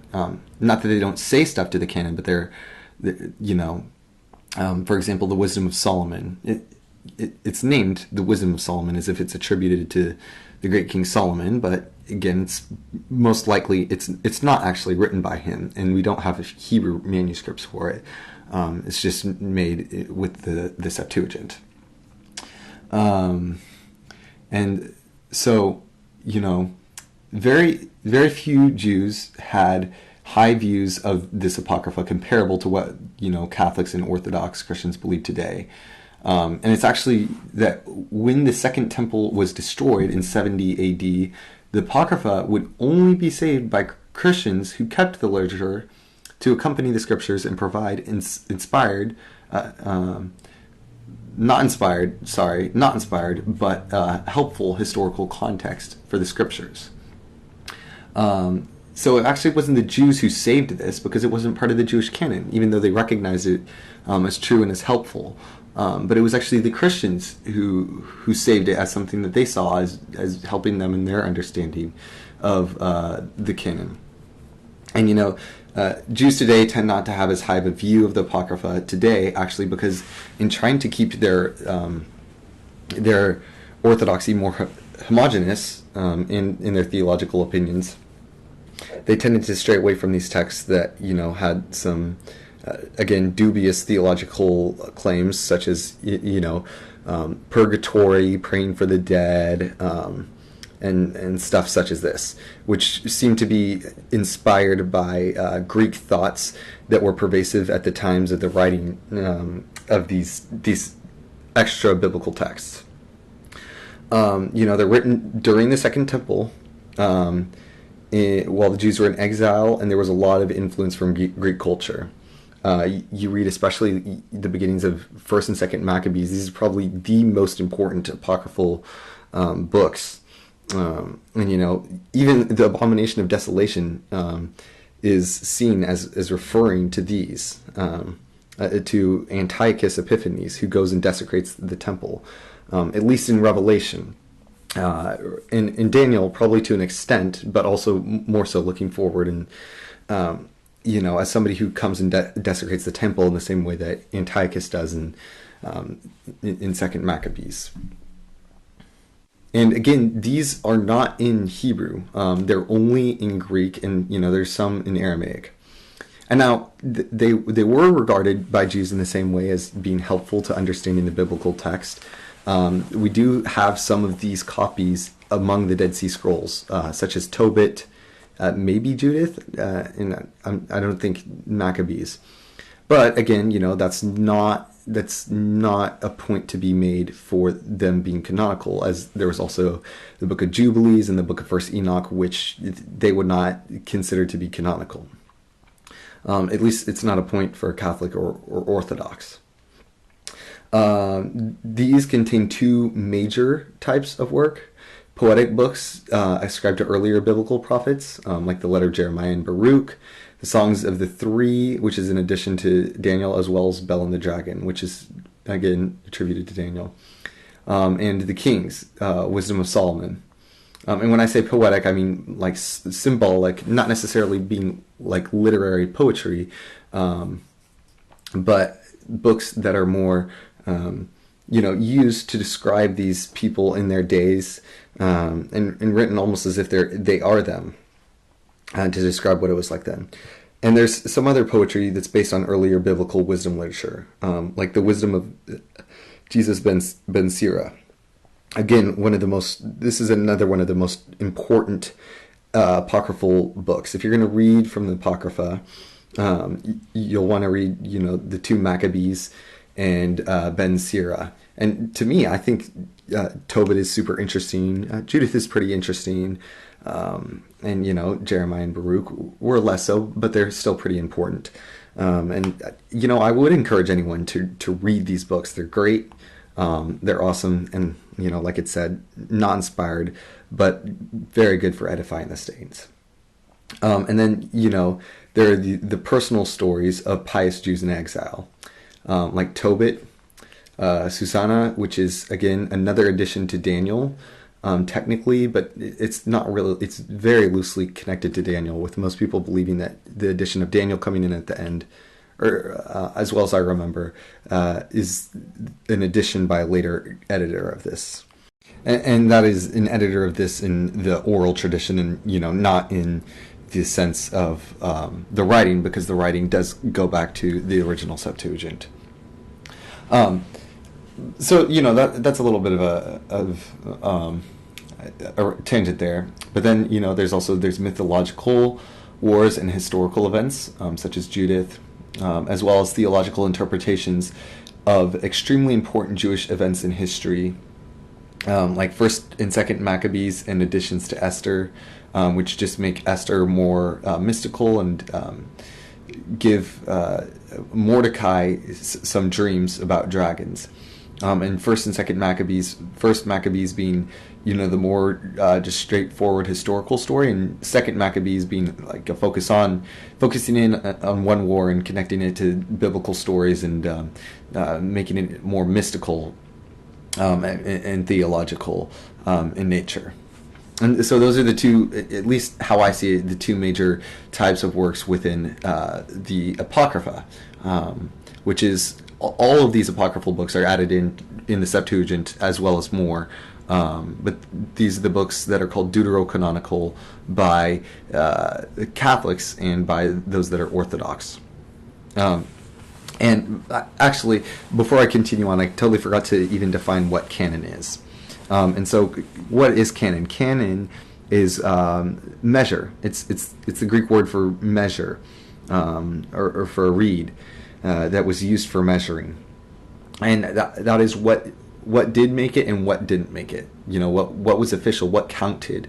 In the sense of the biblical canon, it's what was infallible and inerrant. And we'll talk about like how we can know what is canonical as Christians in a second. But what a canon, for example, we have multiple canons. If you're a nerd of Star Wars or superheroes or any of these things, you know about the canon. There's the canonical and there's the non-canonical. For example, right now in 2022, there's the canonical for Marvel. There's all the different Marvel movies, but there's some that aren't canonical. Like there's this old TV show, Daredevil, that I think they're going to redo soon, supposedly. But that would not be canonical, at least as far as my limited understanding of Marvel goes.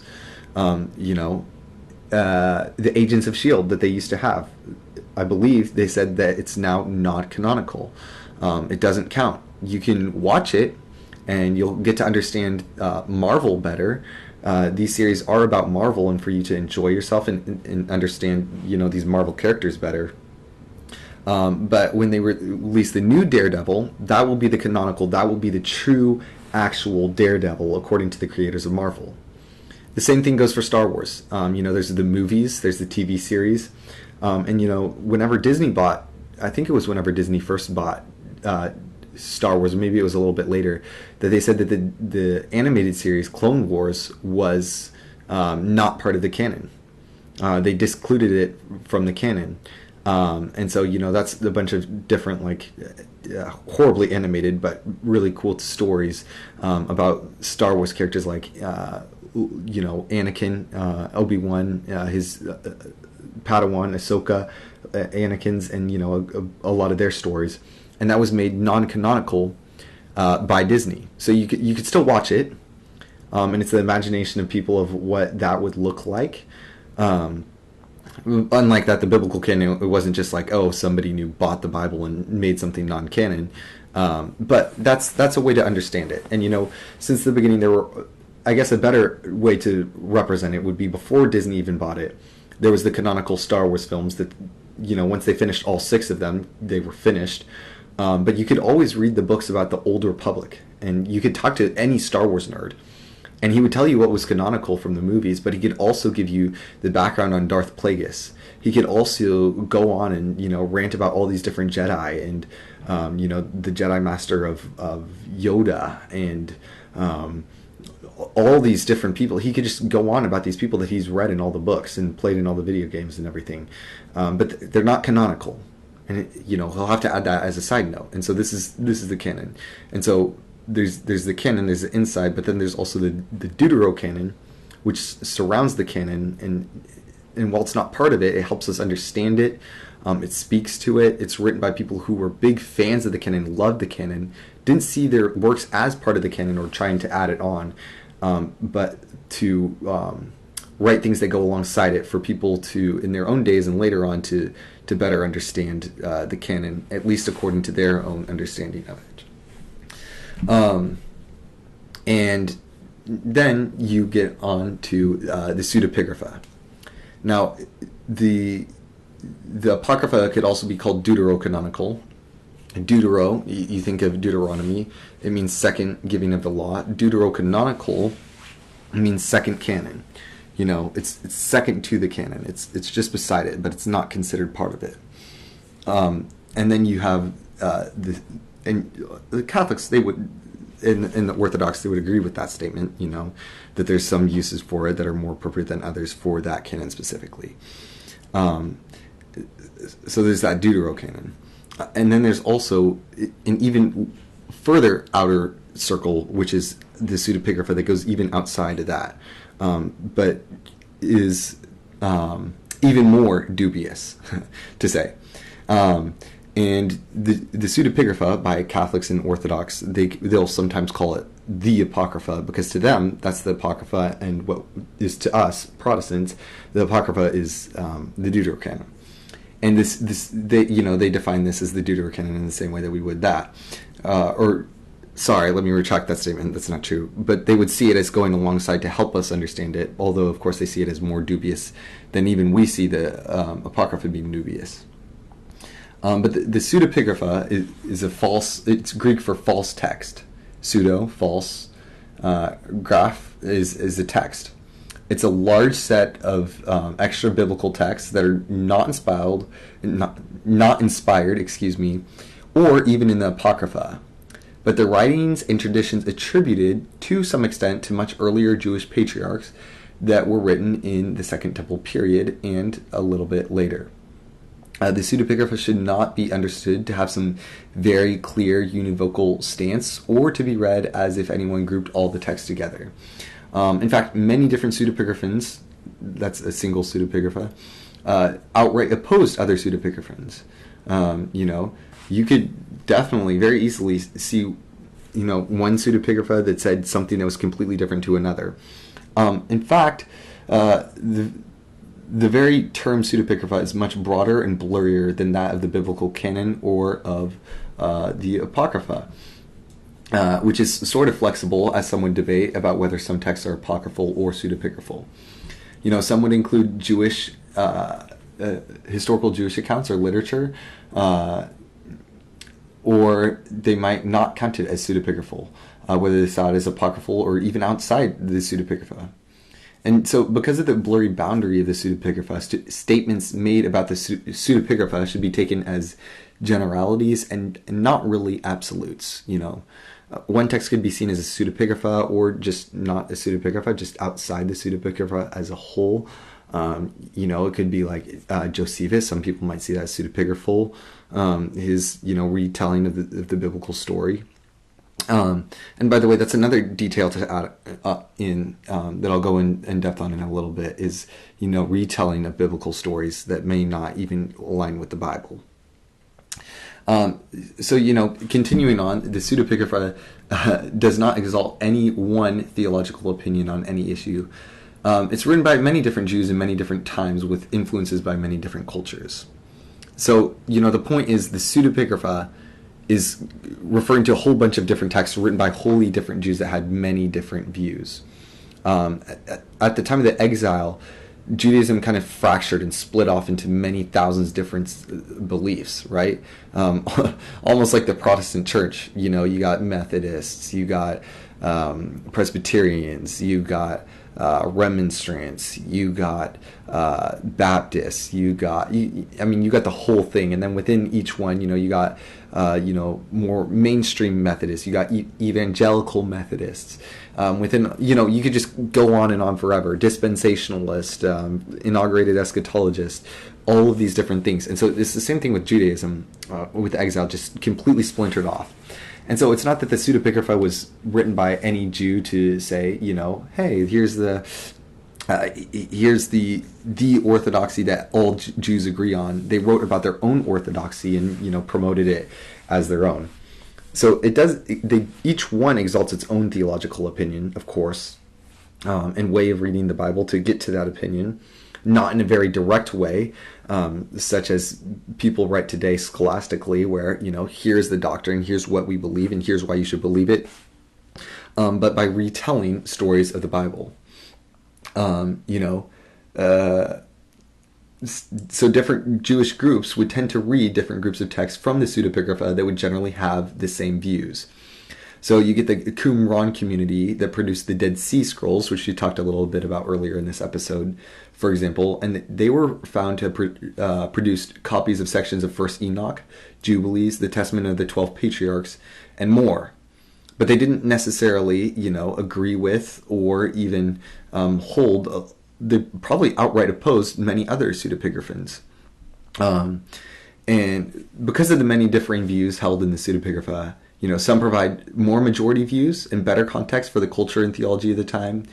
And others, like Second Enoch, which was probably written by a Slavonic that was much later on, that had some semi-heterodox views or semi-non-orthodox views, and should be taken with more of a grain of salt, if even read.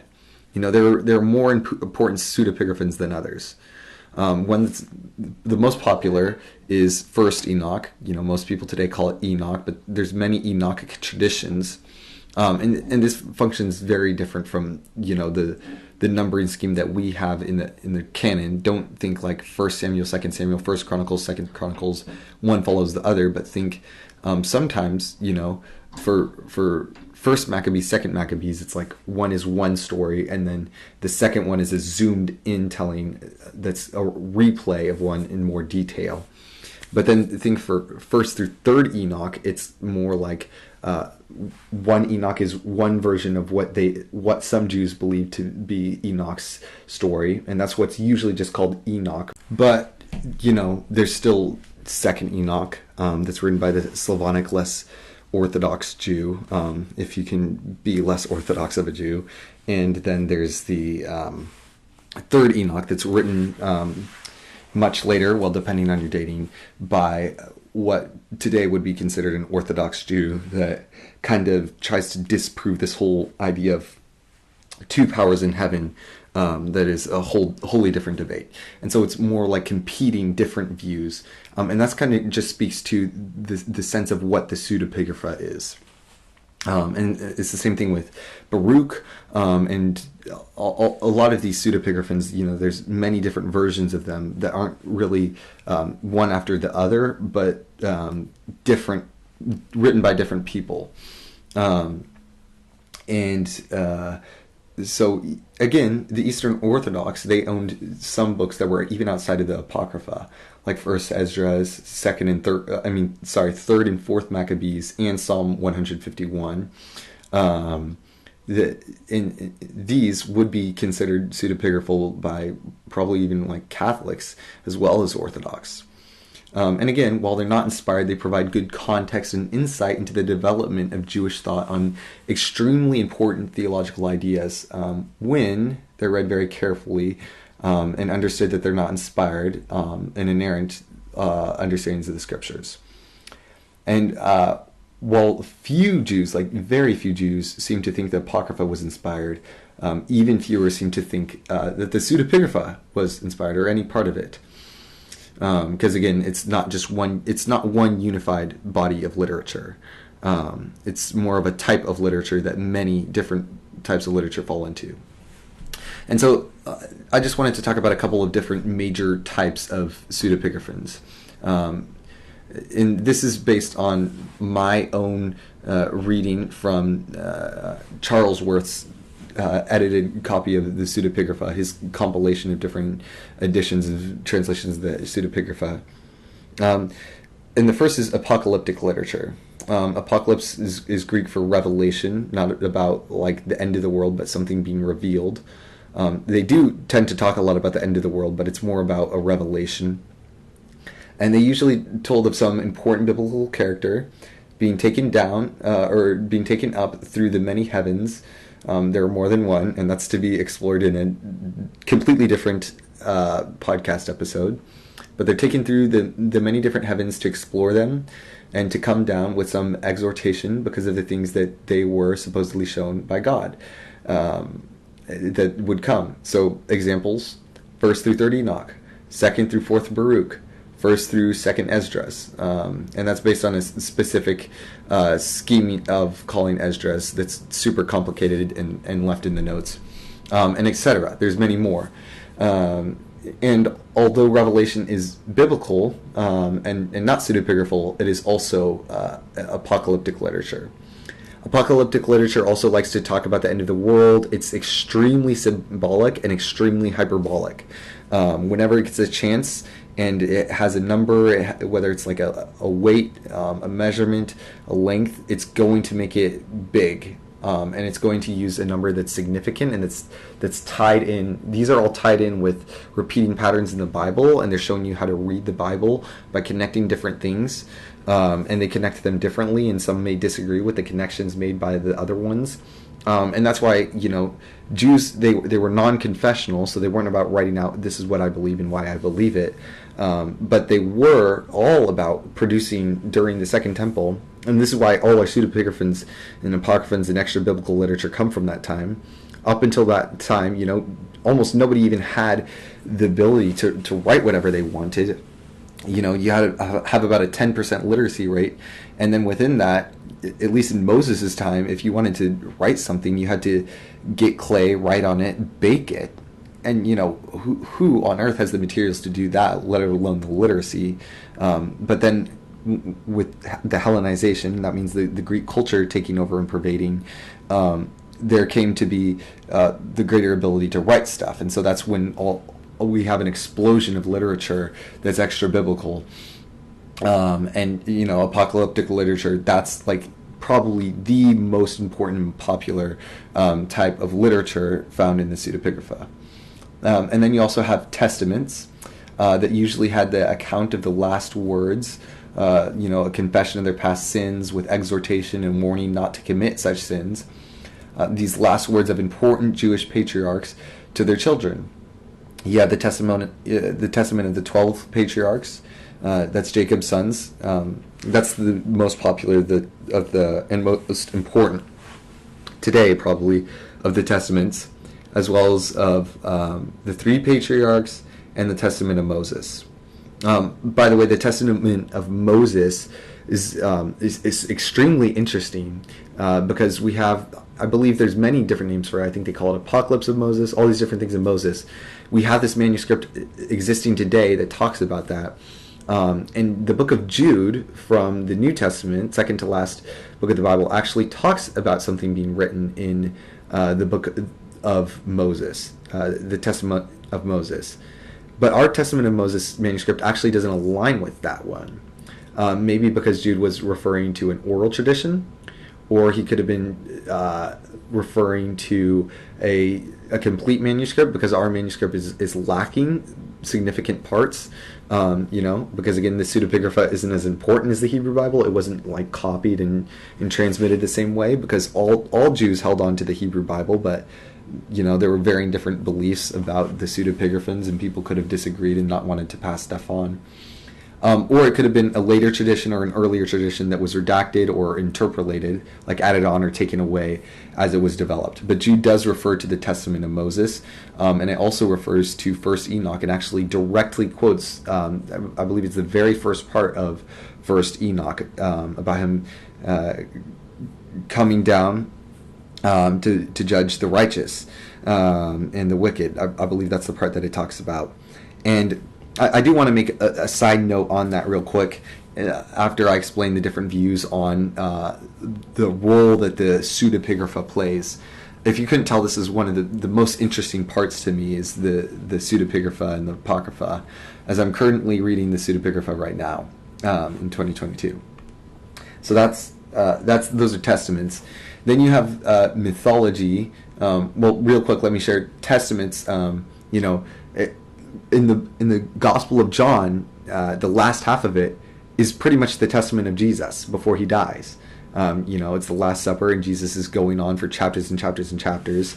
In the other Gospel accounts, it's not quite as long, but that's a testament. That right there is an example of a testament, although it's a canonical version of a testament.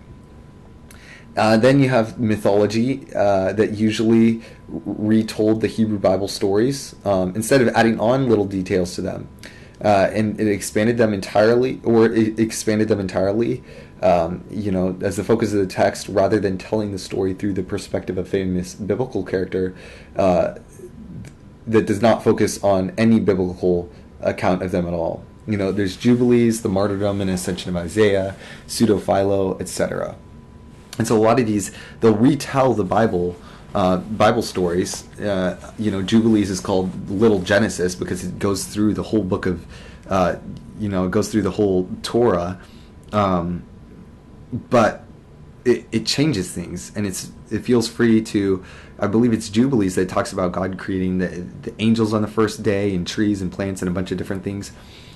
And it's not about them being stupid and not knowing about their Hebrew Bible. If anybody knew about the Hebrew Bible, it was the Hebrews who grew up on them and memorized them and knew them better than we know our own culture today. But it was about them being able to interpret it correctly, at least to an extent, for them to be able to understand the culture and context in which it was written, in which we'll dive in a little bit more into later.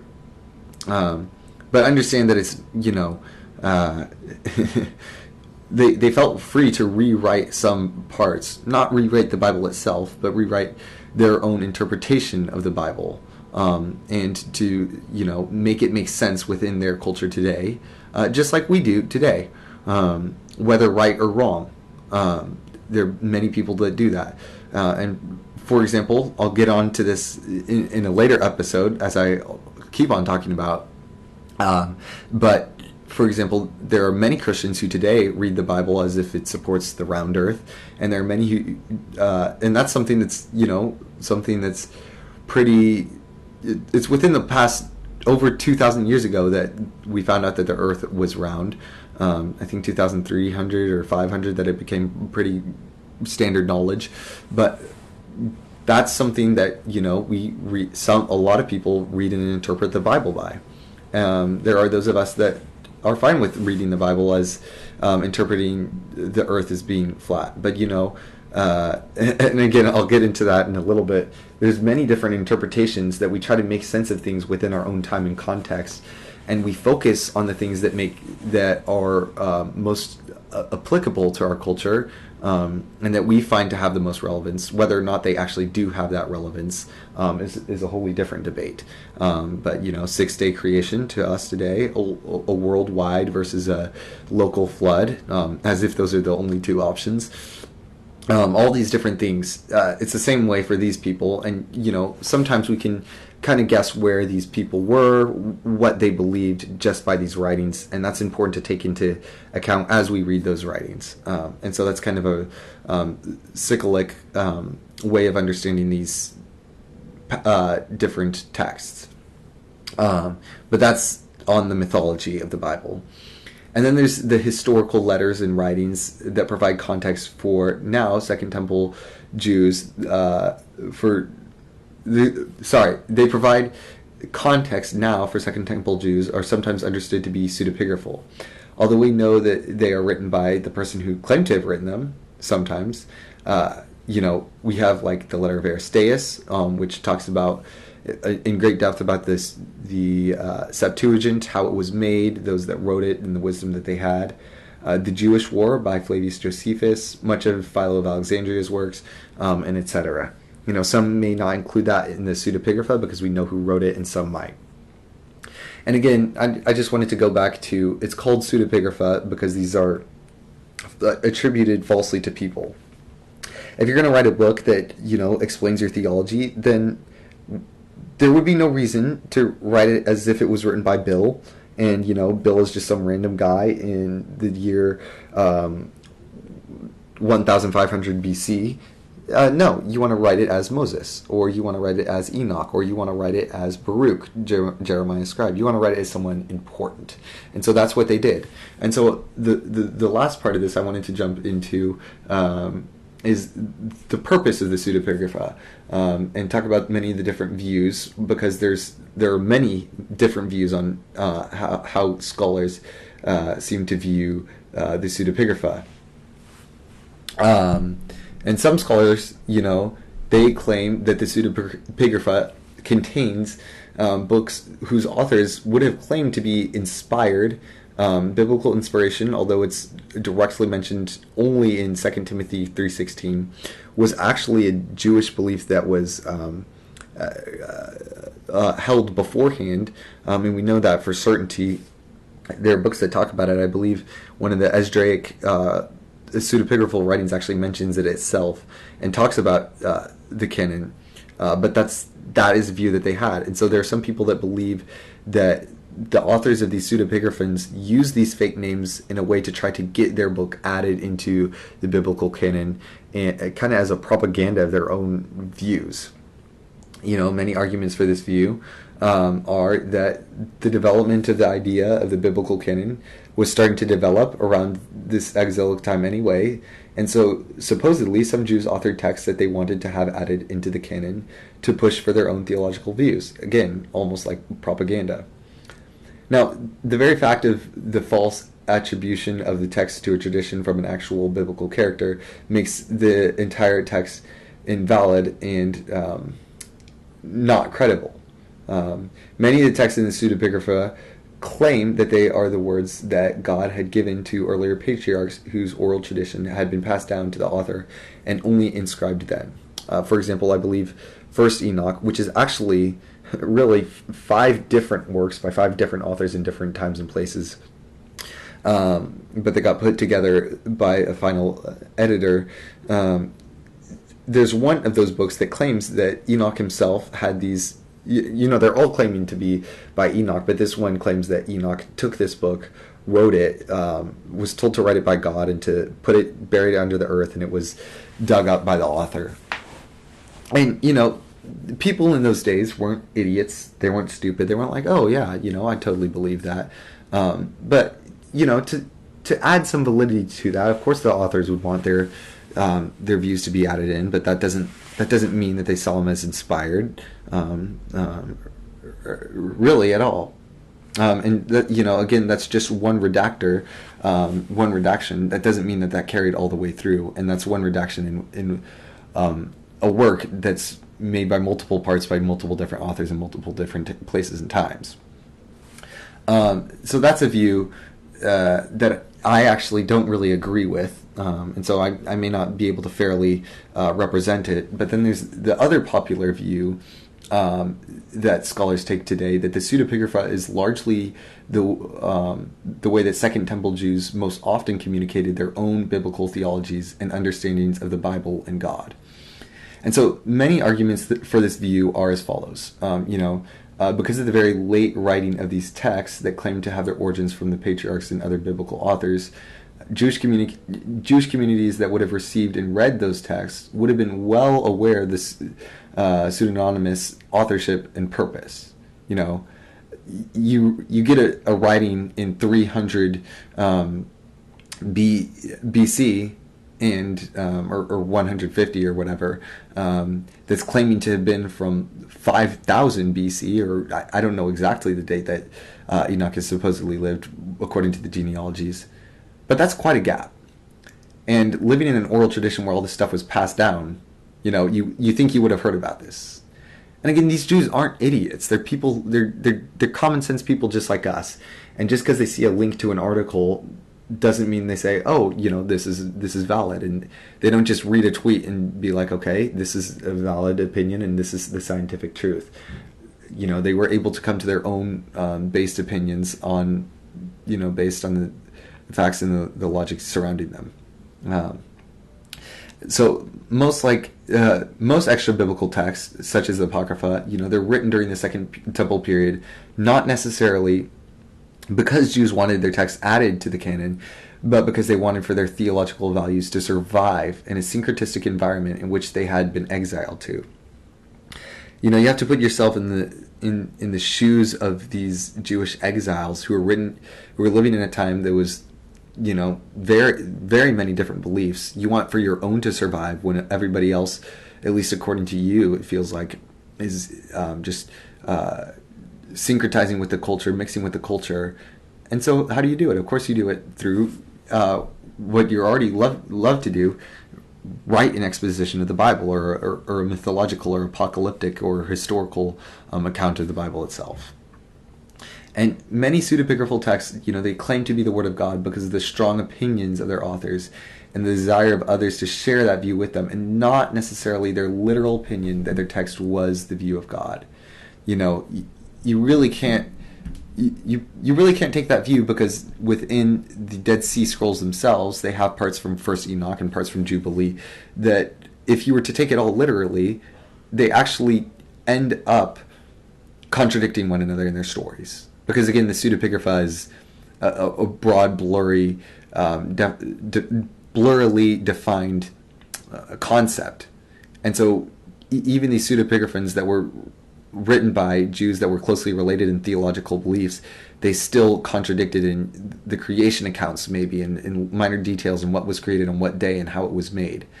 But that didn't matter. It wasn't about how it was necessarily literally written, but was about non-confessional Jews getting across their theological opinions and interpretations of the Bible, and aiding others in being able to read the Bible in the same way as they did. And that is what is about. And a lot of people talk about these books being taken out of the biblical canon. Oh, these were part of the biblical canon all along. First, all the early Jews and Christians read Enoch.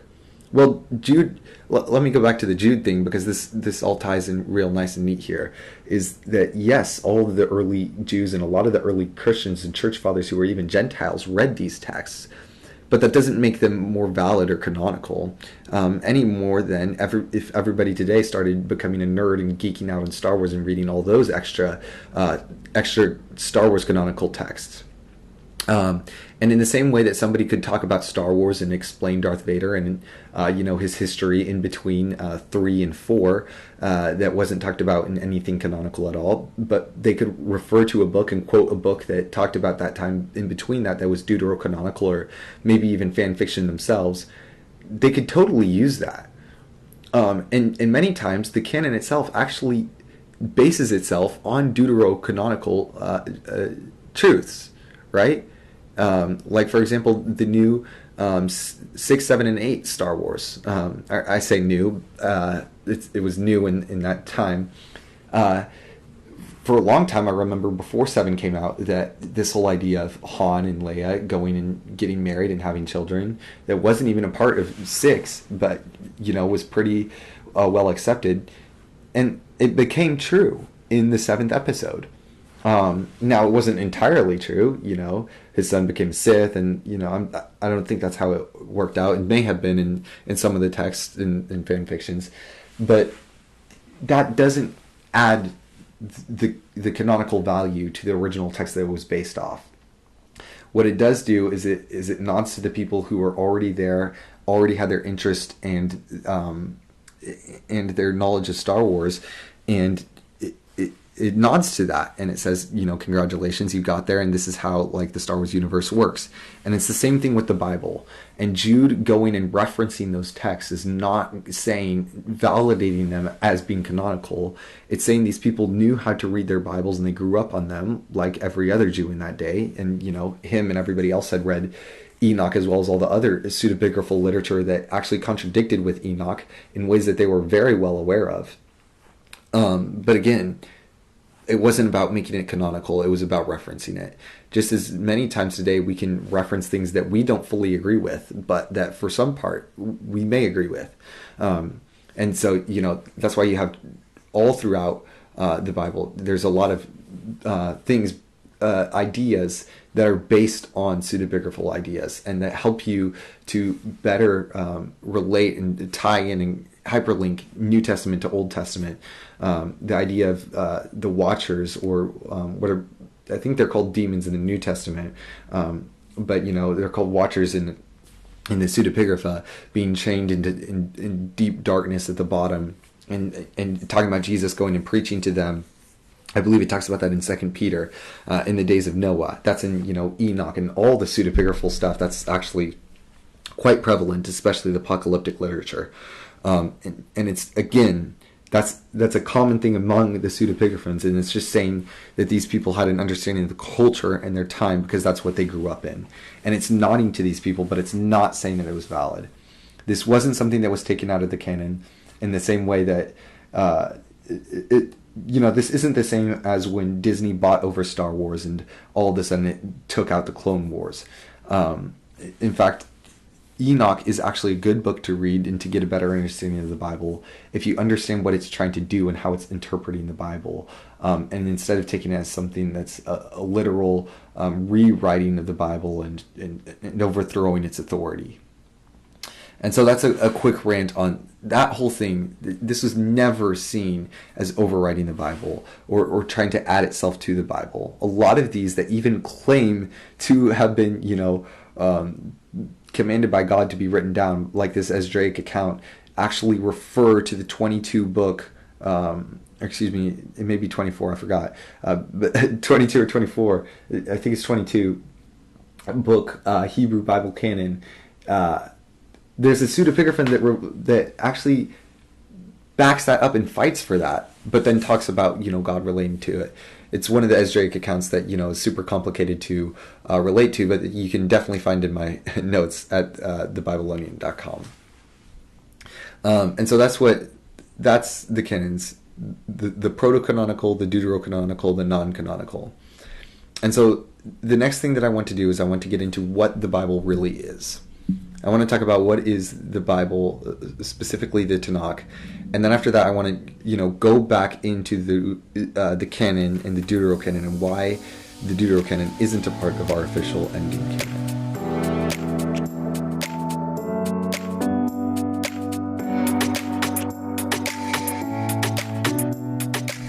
So before I get into what the TaNaKh is in its order, and the TaNaKh being specifically the TaNaKh and not any other edition of the Hebrew Bible, say Septuagint, Latin Vulgate, Old Testament, any of that stuff, I wanted to get into the purpose of the Hebrew Bible, which I think is the driving force for why it is the TaNaKh, and not some other way, or at least originally, and how Jesus read it.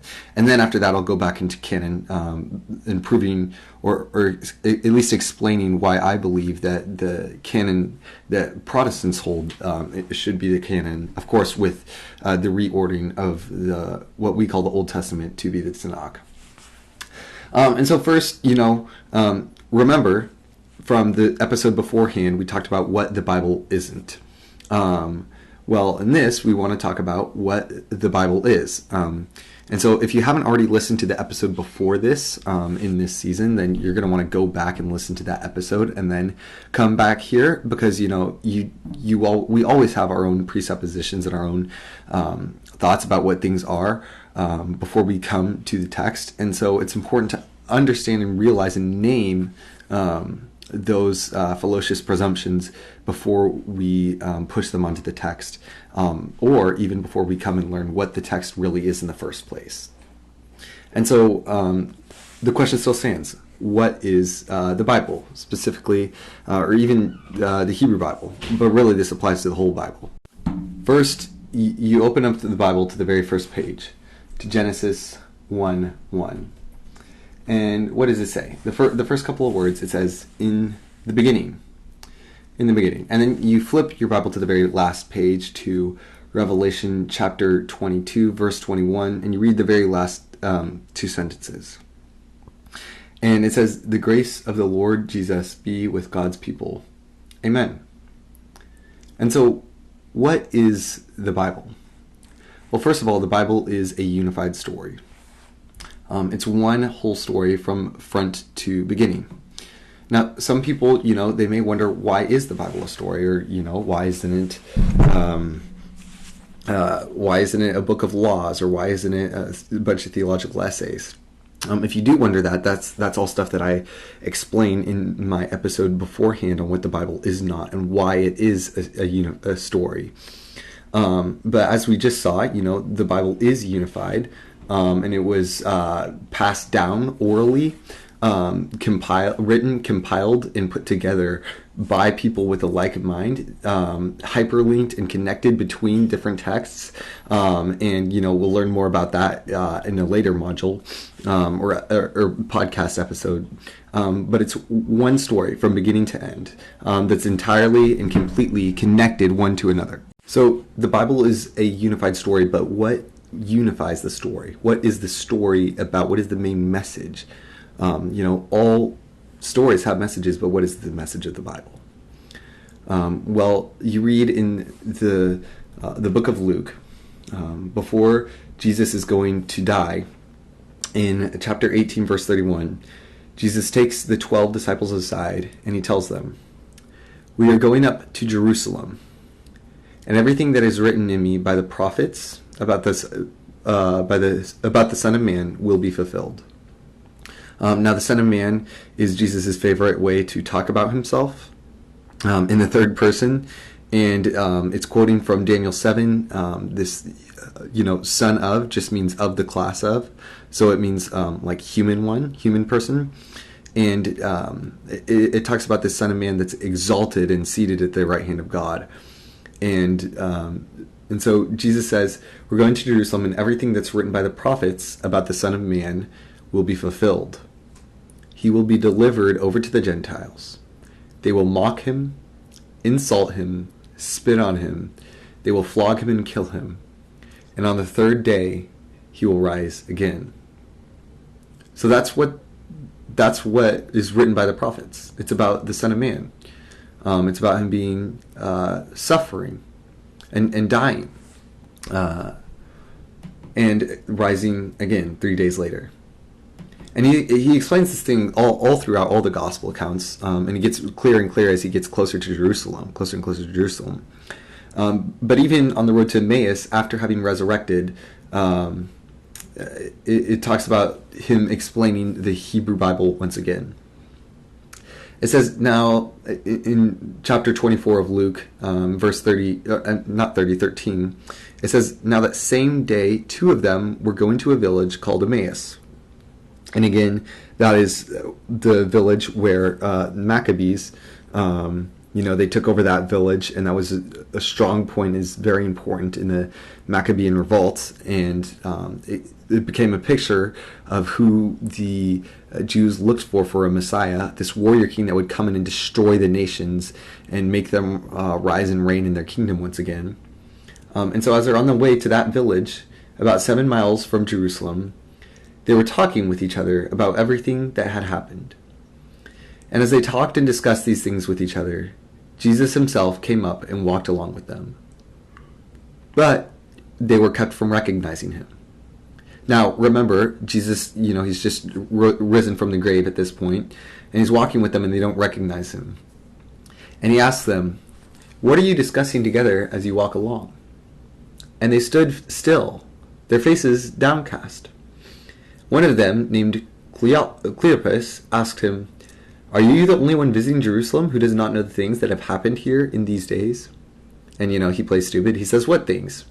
And they say, about Jesus of Nazareth. He's this prophet. He's powerful in word and deed before God and all people. The chief priests and our rulers handed him over to be sentenced to death, and they crucified him. But we had hoped that he was the one who was going to redeem Israel. And what's more, it is the third day since all this took place. In addition, some of our women amazed us. They went to the tomb early this morning, but they didn't even find his body. And they came to us and they told us they had seen a vision of angels who said he was alive. And then some of our companions went to the tomb and found it just as the women had said they did. But they did not see Jesus. And Jesus, said to them, "How foolish you are, and how slow to believe all that the prophets have spoken." Again, that's referring to what was spoken through the prophets in the Hebrew Bible. Did not the Messiah, the chosen one, have to suffer these things and then enter his glory? And beginning with Moses and all the prophets, he explained to them what was said in all the scriptures concerning himself. So he begins with Moses. It's using the word Moses to refer to what Moses wrote, the Torah, and then the prophets. And when it says the Torah and the prophets, or makes some reference to that, it's using that again as a synecdoche to refer to the whole of the Hebrew Bible, in the same way that I can go to someone and say, "You got some nice wheels," but I'm really talking about their whole car by talking about that one small part. And so Jesus, he begins with Moses, and he goes through all the prophets, and he explains to them what was said in the scriptures about himself the entire time. And they approached the village to which they were going, and Jesus continued on as if he were going further. But they urged him strongly, "Stay with us, for it's nearly evening, and the day is almost over." And so he stayed with them. And he was at the table with them. He took bread, he gave thanks, he broke it, and began to give it. And their eyes were opened, and they recognized him, and he disappeared from their sight. And, then they go on and talks about how they realized that the Lord had risen. And you read on, and in verse 44, after revealing himself another time, he says this. He says, "This is what I told you while I was with you." And the whole time. He was telling them the whole time. "Everything must be fulfilled that is written about me in the law of Moses, the Torah, the prophets, and the Psalms." The Psalms, again, being a synecdoche, referring to the entirety of the writings. It's the whole Hebrew Bible. And this is so cool. In verse 45, it says, "He opened up their minds so that they could understand the scriptures. And he told them, 'This is what is written. The Messiah will suffer and rise from the dead on the third day. And repentance for the forgiveness of sins will be preached in his name to all nations, beginning at Jerusalem. And you are my witnesses of these things.'" So what are the scriptures about? When he opens their minds and shows them, well, he says first it all had to be fulfilled. It was about him. But then he says that it's about the Messiah suffering and rising from the grave on the third day, and that there will be a repentance and forgiveness for sins preached in his name to all the nations. That's what the Bible's about. It's about Jesus. It's all leading to Jesus. And since the first page, there's Jesus God, the Father, with Jesus, using him to create the entirety of the world. As John 1 says, in the beginning was the Word, and the Word was with God, and the Word was God. And that Word, you go on to find out, is Jesus himself. And through Jesus, the Father makes everything. It's this Trinitarian act of creation. And then, go on, and they're with them in the garden, and humanity sins. And when humanity sins, in the Proto-Evangelium, the first prophecy about Jesus is given, that there will be quarrel between the lineage of the humans and the lineage of the snakes. But there will be one ultimate descendant of the humans who will crush not just the descendant of the snake, but the snake himself. And you read all throughout the Hebrew Bible, and it's about people constantly, again, I talked about this in the episode before, but people constantly, you think it's going to be Cain, because the woman said she had help with God to have this human. But no, Cain is a failed human, and he kills his just brother, goes off, starts a city of war and violence and hatred. You think it's going to be Noah, because there's this prophecy that he'll bring rest. And yes, Noah actually is righteous, and because of his righteousness, his family is saved on an ark while all the rest of the world is decreated, and then it's brought to creation again. And you find him planting a garden and eating its fruit and sinning in that again, and he messes up. And, it repeats. And Jesus is the ultimate and only one who ever fulfills all of this. And he does it by suffering on the cross for our sins and rising from the grave to grant us a new way of living life. And that's what the entirety of the Bible is about. And now how the Bible was made, we talked about literally from our perspective, the writing, the oral transmission even before that, the compilement and editing after that. But it's important to remember, as 2 Timothy 3:16, that all Scripture is God breathed or God spirited. There's God's Spirit in it, but there's God's Spirit in it, but there's also the body that God's Spirit is in of the Scriptures. And that's because God's Scriptures is a divine human act. It's a partnership. There's a saying that the written word, the Scriptures, and the living word, the Logos, Jesus, the word that was with God and was God, share in many things. And as you understand the written word, you understand the living word, and vice versa. Well, the hypostatic union, the belief that Jesus is fully God and fully man, directly correlates to the Scriptures being inspired by God fully, but being human productions. Still infallible, still inerrant, because they're divine spirited, but they're a partnership, because that's how God works from the beginning. From the beginning, he puts humans in the garden, and he tells them to subdue the earth and to work under it. And he gives humanity the same task that he once had of creating and naming things. Now he gives over to the man to go and name the animals, and to work with him. And, that's what the entire story of the Bible is about, is God working with humans. And that's exactly how the Bible is made, is God working with humans and giving them these great ideas and speaking even through them greater truths, truth more true than the truths that we have today. It's a partnership between God and between humanity. It's ancient Jewish wisdom literature. It's meant to be read again and again and again for a lifetime.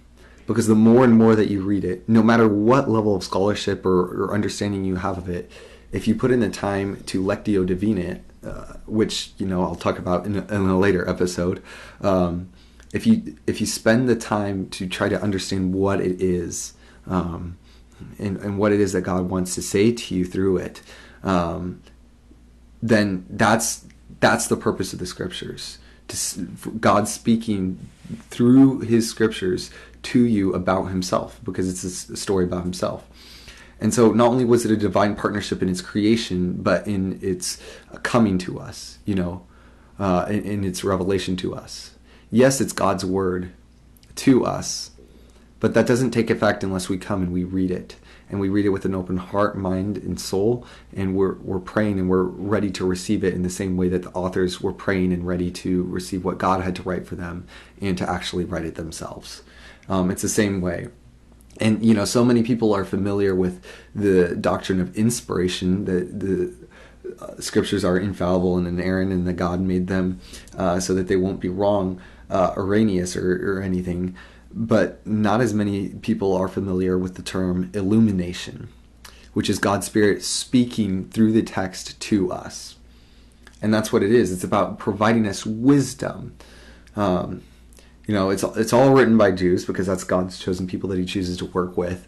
But it's about providing wisdom. It's not about providing laws and rules. There are laws in it.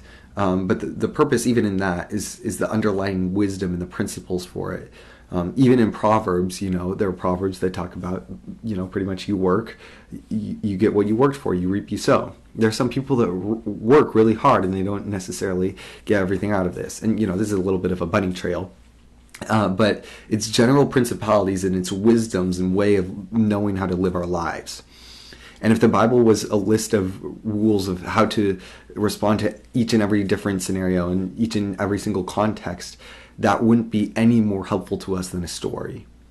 A story is something that we ourselves relate to, that we live out every single day, and in which we can get our own wisdom for how to live out our own stories of our lives through every single day. And so that's so much more significant. And if you fail to see it as ancient Jewish wisdom literature, as just wisdom literature being like the most important part, you fail to understand the significance that it can have for your life and why you need to continue to read it. Someone who's uninspired to read it, myself included, because I struggle with this myself, it comes out of a pride and a self-righteousness and this idea of I already have all the understanding of the text. But the fact is that God can continue to speak through it. And if you really do have that much of an understanding of the text, you'll understand that there's so much more of the text that you don't understand. And it will push you to want to read it, not just in a cerebral, but a spiritual way of you're growing and you want to grow more. And so it's ancient Jewish wisdom literature. And then it's also a minority report. It's not written by the upper class, those that had it all good or all together. It's written by, even when it's written by rulers, it's written by rulers with very, very tough, serious issues. Like David, for years being chased around and almost killed by the real king for many years before he becomes king. And then whole big family issues. Moses, trying to lead the Israelites all throughout the desert as they almost kill him, won't listen to the thing he says and drive him absolutely insane. Jeremiah himself, he's called the weeping prophet, and God calls him to prophesy over Israel, and he says he doesn't want to go, and that's why he's known as the weeping prophet. I provided in the notes this long section where Jesus said, or the word God comes to Jeremiah and tells him to dictate these things to his scribe Baruch, son of Neriah, and he writes it all down. He gives it to the people. The people send a message to the king, and the king takes it and he rips it piece by piece and burns it. And then God says, you know what? Write all those things right back down again. Is nothing favored at all. And this is actually pretty surprising and speaks a lot to what the pseudepigrapha, or not the pseudepigrapha, but the TaNaKh really is. It's a book that was spoken in a time where all the nations, all the kingdoms had their own prophets, and this goes for Israel as well, that they had prophets that were like hired, and the king would ask for wisdom and the prophets would give that wisdom. But say for another nation like Babylon or Egypt or Assyria in that day, their prophets wouldn't speak out against them or the evil atrocities that they did. They would speak to the king and for the king, despite the atrocities that they did, and tell them that they would win the next war and that they should go out because they are the great king, and they're, the kings were seen as being compared to gods, unlike the other people of that day. And if they didn't win a war, they wouldn't write that down, but they would wait until the next war they won, and then they'd take account of that. But the whole entirety of the Hebrew Bible is actually constantly criticizing itself. Even the great authors of the Hebrew Bible itself are criticized by themselves, and their own nation and their country, and the way that their people act is actually criticized by itself. And in my opinion, that really adds to the validity of it, that such things would be written at that time, and none of the authors who wrote these things were getting anything great out of it. In fact, Jesus comes to the leaders and he tells them, you build all these big, beautiful stones for all the prophets when you don't listen to the prophets themselves. Just like the people of their days, they didn't listen to the prophets, even though they said, we have the Torah, we have whatever prophets up until now, but they wouldn't listen to the prophet that spoke to them at that time. It's a minority report. It's not like people today think it is, written by some people to get power or influence or fame. It really, in the end game, got them quite the opposite, and left some of them crying even before they started their ministry. And so that's the main points of what the Bible is. Again, heavily influenced by the Bible Project, and they have this great series that you can watch or even listen to on the podcast about what the Bible really is all about. And that's what it is. But next, I just want to talk about the actual TaNaKh, the ordering of the books, and what that is, and why the ordering of the TaNaKh is so significant. So again, going back to the TaNaKh and what the TaNaKh is, why it's ordered the way it is. Remember, the TaNaKh is what Jesus and the apostles read. They may have quoted from the Septuagint, but as you read in the gospel accounts in Luke 24:44, he refers to the Torah of Moses, the prophets, and the Psalms. The Torah, the Nevi'im, and the Ketuvim. In Luke 11:51, he talks about from the blood of Abel to the blood of Zechariah. And now, some people argue that this Zechariah isn't, the last prophet. It's Zechariah, the father of John. And Jerome says it's debatable. He hears from both sides. But even then, had Zechariah died, the father of John, in this way, then the canon didn't stop with that, though, because the New Testament continued on after that. But the Old Testament did stop at the canon at the death of Zechariah, in the way that he's talking about it. So either way, whenever Jesus talks about the Bible or the Old Testament, as we like to call it, how he refers to it as the Torah, the prophets, the Psalms, or the writings. Sometimes just the Torah and the prophets. Sometimes, as we read, Moses and the prophets. Sometimes just the prophets, because the prophets is anyone that God's using to speak through, and so his spoken word, also his written word. Moses also is considered a prophet, and all those who wrote the writings. So either way, there's all these different ways of saying it. Just like today we have Hebrew Bible, TaNaKh, and Old Testament, or just Bible if you're a Jew. They had many different ways in the same way. And how Jesus referred to the TaNaKh whenever he talked about it was, when he talked about the Hebrew Bible, he talked about it as being the TaNaKh. And so, TaNaKh, again, it's a Hebrew acronym for a 3-part collection of the texts that make up the Bible. So the T is for Torah, which is Hebrew for instruction, or it's more commonly translated as law. It was first established and has since then been the most highly regarded among the Jews, as you see throughout the whole of the TaNaKh and the New Testament. Psalm 119 is a whole love poem about meditating on the Torah day and night. I said day and night. That right there is from Psalm 1, where the author talks about those who meditate on the law day and night. It's the first done. It's the most highly exalted. This is the centerpiece of the Hebrew Bible, and everything is built around it. And so, you got Genesis, Exodus, Leviticus, Numbers, Deuteronomy. The Greek name given to it that I think is starting to become less popular today, but you'll still hear it quite often, is the Pentateuch. Penta meaning five. It's the first 5 books. The books of Moses, the 5 books of Moses. Moses, Torah, law, instruction, any way you hear it.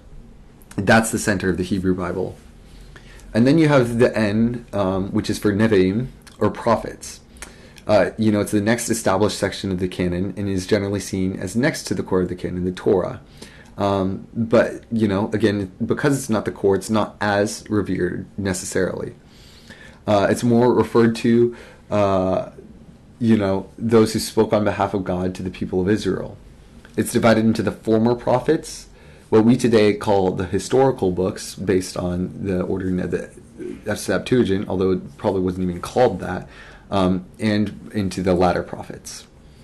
Now, going back to that, the whole idea of historical books, if some books are historical, what does that say about the other books? That kind of gives it a little bit of a weird name. Some people think it's weird to call, Joshua and the Judges and Samuel, like, these guys are prophets. They're the early prophets. And so, it may have looked significantly different from those who were talking about the exile and the coming of Babylon and Assyria. But that's because they're former prophets and not historical books per se. Not that they're not historical books, but they were originally read as former prophets. And you also had the latter prophets. Now, for the latter prophets, Daniel wasn't included in this. This is Daniel's in the Ketuvim, as well as Ruth, also in the Ketuvim, the writings. The prophets and the latter prophets, they come next, and they contain the major and the minor prophets. Although they weren't called major and minor prophets per se. Again, that's a tradition that goes back to the Septuagint. The minor prophets were all on one scroll called the 12. Again, Triasar, probably butchering that again. And the quote-unquote major prophets, there were 3. There was Isaiah, Jeremiah, and Ezekiel. And 12 minor quote-unquote prophets. And it has nothing to do with significance. This all has to do with size. Major and minor, because, Jeremiah, Isaiah, Ezekiel are having up to around like 50 chapters each. And the minor prophets are having like 3 to 10, give or take a couple. You have the first 3 major prophets, just like Abraham, Isaac, and Jacob. And then you have the 12 minor prophets, just like the 12 sons of Israel. I mean, come on, how cool is that? And again, Daniel, also Ezra and Nehemiah are not included in the prophets, but in the writings, because of their later history and closer connection to the exile. Which brings me back to the Ketuvim and what the Ketuvim, or the writings, are in the first place. Again, Ketuvim, the Hebrew word for writings, these are the various other writings that, if the Torah is the centerpiece and it has like the bulk of the theology, and then you have the prophets that's expanding on those ideas and working out those ideas. The Ketuvim is bringing these out to their fullest and preparing them for later. And the Ketuvim is, going on both the prophets and going all the way back to the Torah and working on developing those ideas.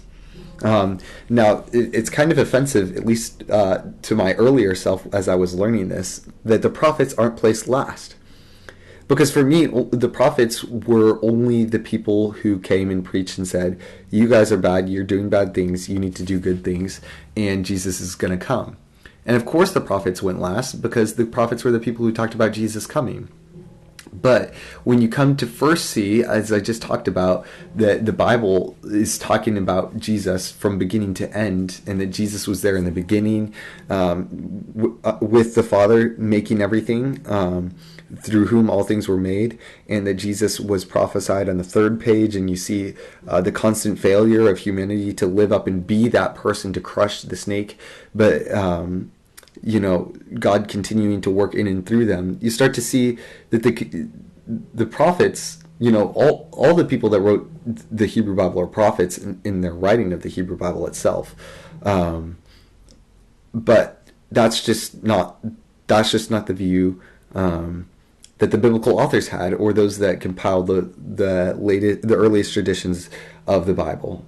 And so the Ketuvim, it's a more diverse selection of writings that were later added on, that focused on Israel, much later being left in exile and awaiting the coming of a Messiah to bring them back.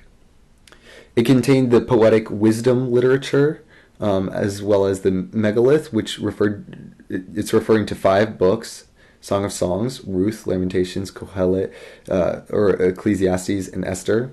By the way, the wisdom literature is, within the Ketuvim, usually referred to as Psalms, Proverbs, and Job, even though Ecclesiastes and Song of Songs could debatably be in that, and it's really a blurry line among scholars.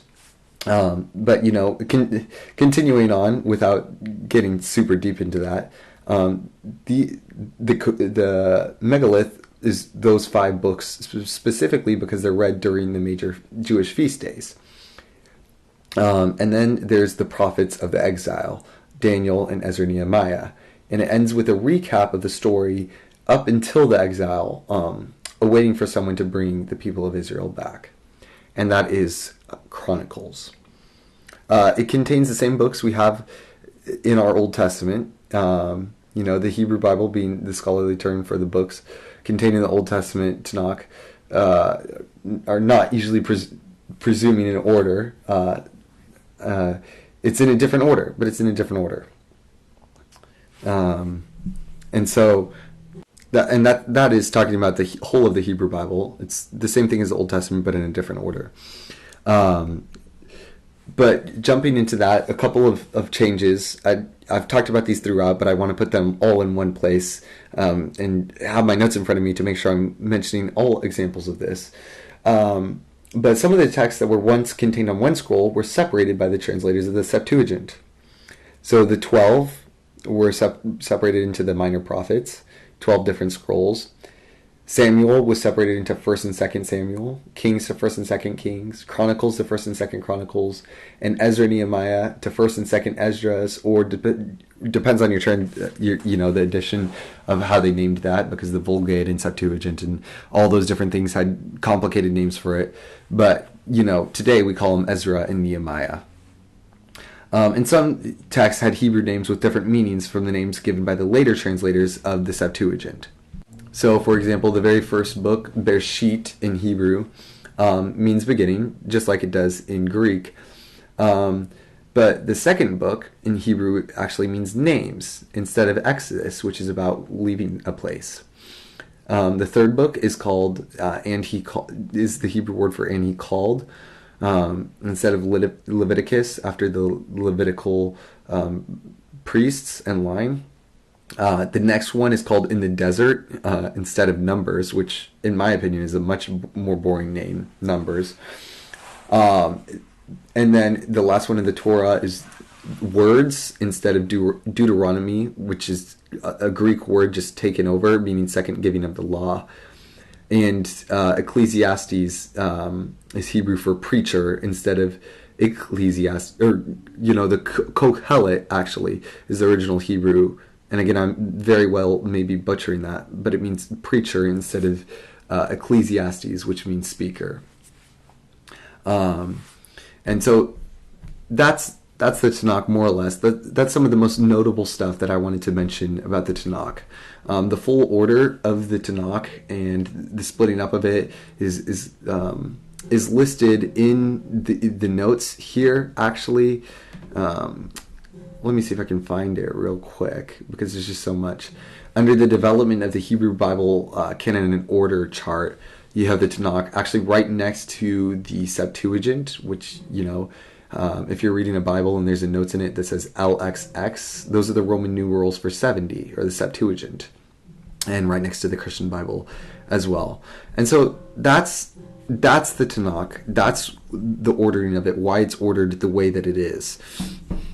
And real quick, one last reason for why it's ordered the way it is. At the very end of my notes, there's a graphic that I actually kind of stole from the Bible Project and made myself. But as you'll see, you go to if you use the TaNaKh order, this is kind of how it looks. In the Torah, at the very end of the Torah, you get this in Deuteronomy 34:10 through 12. It says, actually, just verse 10 is good. In the graphic, it says till 12, but just 10 is good. It says, "But since then there has not risen in Israel a prophet like Moses, whom the Lord knew face to face." And again, you think about back to how we know the Hebrew Bible was developed. And we know that it was developed, it was passed on orally, then it was written down, then it was put together, then it was edited through time and, added on, interpolated later. And this is, right here is an interpolation or an addition by a later on person reflecting on Moses and God's close relationship to him. And looking forward to that Messiah who would be the new Moses at the end of the Torah. Well, then you turn the page, or you close that scroll and you open up the scroll of Joshua, and you read God's command to him to only be strong and very courageous, that you may observe to do all according to the law which Moses, my servant, commanded you. Make sure that you don't go to the right or to the left. You want to prosper. This book of the law, do not let it depart from your mouth, but meditate on it day and night, that you may observe it and do according to everything that is written in it, and you will be prosperous. This is very popular. This is Joshua 1:7 through 8. Be strong and courageous. But what's repeated here 2 times is prosper. You're going to prosper. And before that, the more important thing, arguably, is meditate on this book of the law. Don't turn right from left from it, and meditate on it day and night. Okay, well, then you get to the end. That's the beginning of the prophets. So the end of the Torah is looking forward to a Moses character. The beginning of the prophets is telling Joshua how he can be like Moses. And then the end of the prophets, in Malachi 4:4 through 6, it says, "Remember the law of Moses, my servant, which I commanded him in Horeb for all Israel, with the statutes and judgments. Behold, I will send you Elijah the prophet before the coming of the great and dreadful day of the Lord. And he will turn the hearts of the fathers to the children, and the hearts of the children to their fathers, lest I come and strike the earth with a curse." Now Elijah is talked about coming. And it's talking about this prophet that's going to come, this Elijah, Moses prophet, remember the law of Moses. And then it talks about Elijah and this person who's going to turn the hearts of the fathers to the children and the hearts of the children to their fathers, which even Moses couldn't do.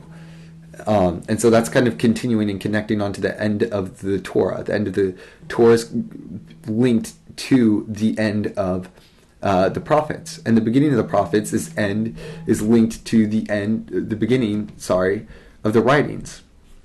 Because the writings open up with Psalm 1, saying, "Blessed is the man who doesn't walk in the counsel of the ungodly, or stand in the path of sinners." I don't know, I'm reading from King James, but this is the first thing that shows up. Not that that's a bad thing, but it's more complicated. It says, "Blessed is the man who walks not in the counsel of the ungodly, or stands in the path of sinners, or sits in the seat of the scornful. But his delight is in the law of the Lord." That talks about the law once. And then it talks about it again, and it says, "In his law he meditates day and night." It's the prophet like Moses who's meditating on the law day and night. Again, it's repeating the law twice, just like in Joshua, and then it's going to go on and expand on how he becomes prosperous, just like in Joshua. And it says he's like a tree planted by rivers of water that bring forth its fruit in its season, and whose leaf does not wither. And whatever he does, he shall prosper. And so that's just a kind of a cool little note of how the Torah is the end of the Torah connected to the beginning of the prophets, the beginning of the prophets to the end of the writings. And surely they're connected all throughout, but that major idea is connected all throughout. And so you can start to see a little bit more how Jesus and the apostles and those in his day would have seen the prophets. And that's what I hope, if nothing else, that you've gotten away from this episode, is how Jesus and the apostles, and even more broadly than that, Jews in his day read their Hebrew Bible, and how we can read and understand it just like them today.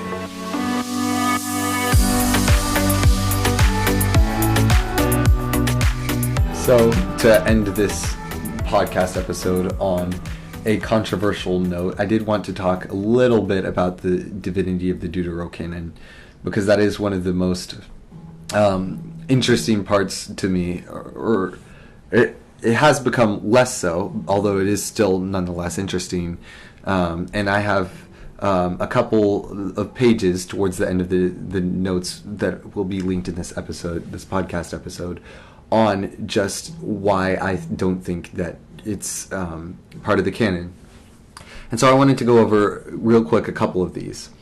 And it's called the divinity of the Deuterocanon, whether or not it's inspired, and the extent of its validity.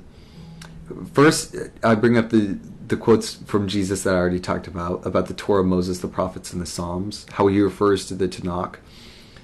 He refers to the prophets being from Abel to Zechariah. And now I do want to go back and talk. Some people, even for the TaNaKh, debate that some Jews had some different view of the TaNaKh, that the TaNaKh included the Apocrypha somehow. But even Jerome, when speaking with the Pope, coming back to him with the wisdom of what he learned from the Jews that worked under him in translating the Bible to the common Latin, would disagree with that. And even he said that, having had worked with them and learned from them, that the TaNaKh is the canon, or the Hebrew Bible, and that the Apocrypha was added on, and he put that as an appendix to his Bible. And so, that's why even additions to Esther and Daniel are put at the end of some Catholic Bibles that have those. In the same way that they were put as an appendix to the original King James, which was extremely anti-Catholic. The Deuterocanon even talks about the Deuterocanon. You have in First Maccabees, it says, there is great distress in Israel, the worst since the time when the prophets ceased to appear among them. So apparently First Maccabees says there were no prophets at that time. And Second Maccabees says these same things are reported in the records, the memoirs of Nehemiah. And he founded a library and collected the books about kings and prophets and the writings of David. There you go. The writings of David and the prophets. In the prologue to the Wisdom of Ben Sira, which was the closest of the Apocrypha for some Jews that they thought might have made it close to being in the canon, the actual prologue to the Wisdom of Ben Sira says this: many great teachings have been taught to us through the law, or the Torah, and the prophets, or the Nevi'im, and the others that follow them, the Ketuvim. And then he talks about how his grandfather Yeshua devoted himself especially to the reading of the law and the prophets and the other schools of their ancestors, aka Torah, Nevi'im, Ketuvim, the TaNaKh. So even within the Deuterocanon itself, it refers to itself as being extra-canonical. And then just a couple of pseudepigraphal works that relate to this. In 2nd Esdras, it says, when the 40 days were ended, the Most High spoke to me, saying, and this is writing as if he's Ezra. Again, remember that this is not saying that this is what historically happened, but a way of explaining, in this instance, the canon, but more generally for the pseudepigrapha, it's explaining theological truths. And it says, the Most High commanded Ezra, saying, "Make public the 24 books that you wrote first." 24 being the amount of books that there are in the canon.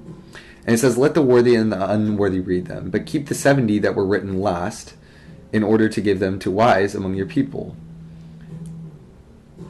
Again, the 70, it's talking about the Septuagint, but to make first public the 24 books, and let the worthy and unworthy read them. That's the most important one, is the 24 book canon of the TaNaKh. And in 2nd Ezra, as it says, "Now the righteous have been assembled, the prophets are sleeping. We have left our land, and Zion has been taken away from us, and we have nothing now apart from Yahweh the Mighty One and His Torah." So it's talking about the prophets, and it's talking about the Torah. And, that one's a little bit more of a stretch. But the Maccabees and Sirah so clearly speak to the canon of the TaNaKh.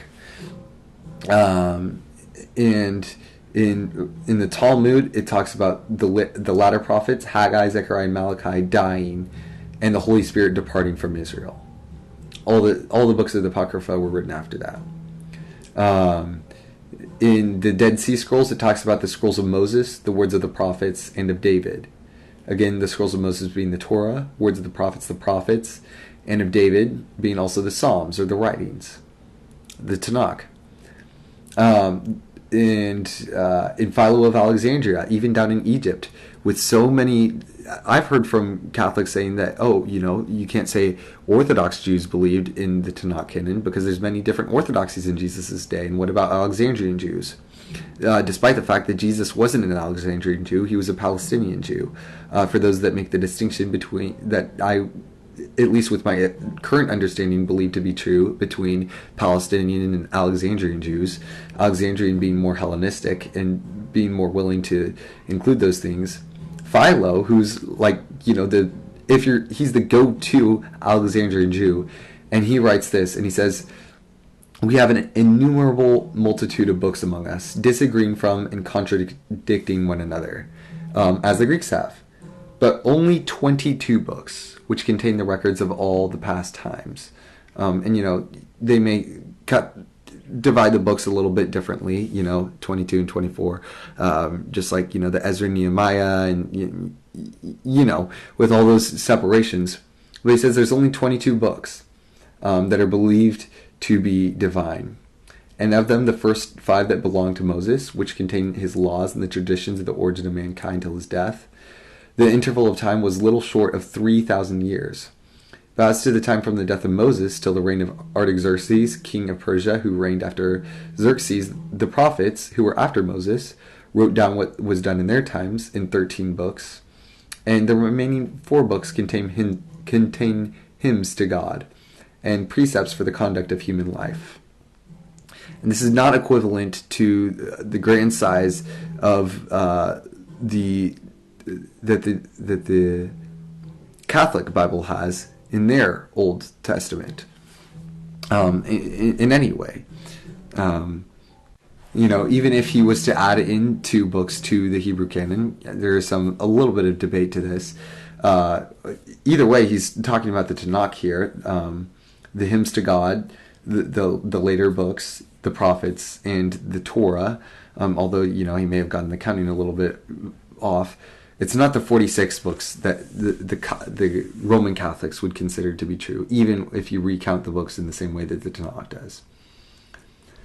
But anyways, he continues on. He says, "It's more natural to all Jews immediately and from their very birth to esteem these books to contain certain divine doctrines and to persist in them, and if occasion be, willing to die for them." And it goes on and it talks about the severity, the seriosity of these books. And it talks about, "From Artaxerxes to our own time, a complete history has been written, but has not been deemed worthy of equal credit with the earlier record because of the failure of the exact succession of the prophets."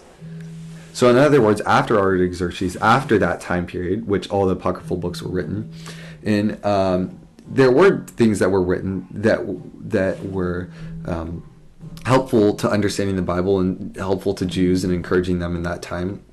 Or as John Calvin says again, edifying to the saints, but not divinely inspired. That's what Philo of Alexandria says. And then, I'm not going to get into reading all of these, but there's some quotes from the church fathers that I have here, and then some contemporary scholarship quotes. These all speak to the canon. At the beginning, a lot of it's on the TaNaKh, because if you can prove it's the TaNaKh does exclude, as we just saw, the Apocrypha. Even if it doesn't exclude the whole Apocrypha, the 24 books that Philo counts being pretty much the go-to Alexandrian Jew does not suffice, no matter how you count it, in what weird way, to the Catholic canon. And that's just to show, if you're Catholic and you do believe in that, of course, I disagree with you. I don't think it's the end of the world, and it's not as big of a deal as some people make it out to be, although it is extremely significant. And it's something that I wanted to clarify and shed some light on and give some perspective for some that may not have come across this in the first place, and for some that may have come across these quotes or sources but not have even seen that they were what they were referring to in the first place. I just wanted to add that in there. But that is the development of the Hebrew Bible, how we got the Hebrew Bible that we have today, and what the Hebrew Bible is. I hope that you really enjoyed this podcast episode. If you did, please give it a good review. Share it with your friends, please. That's the main way that it grows. And feel free to check out all the sources on my website, left in the show notes, thebabylonian.com. Thanks for listening, and talk to you next time in Babylon.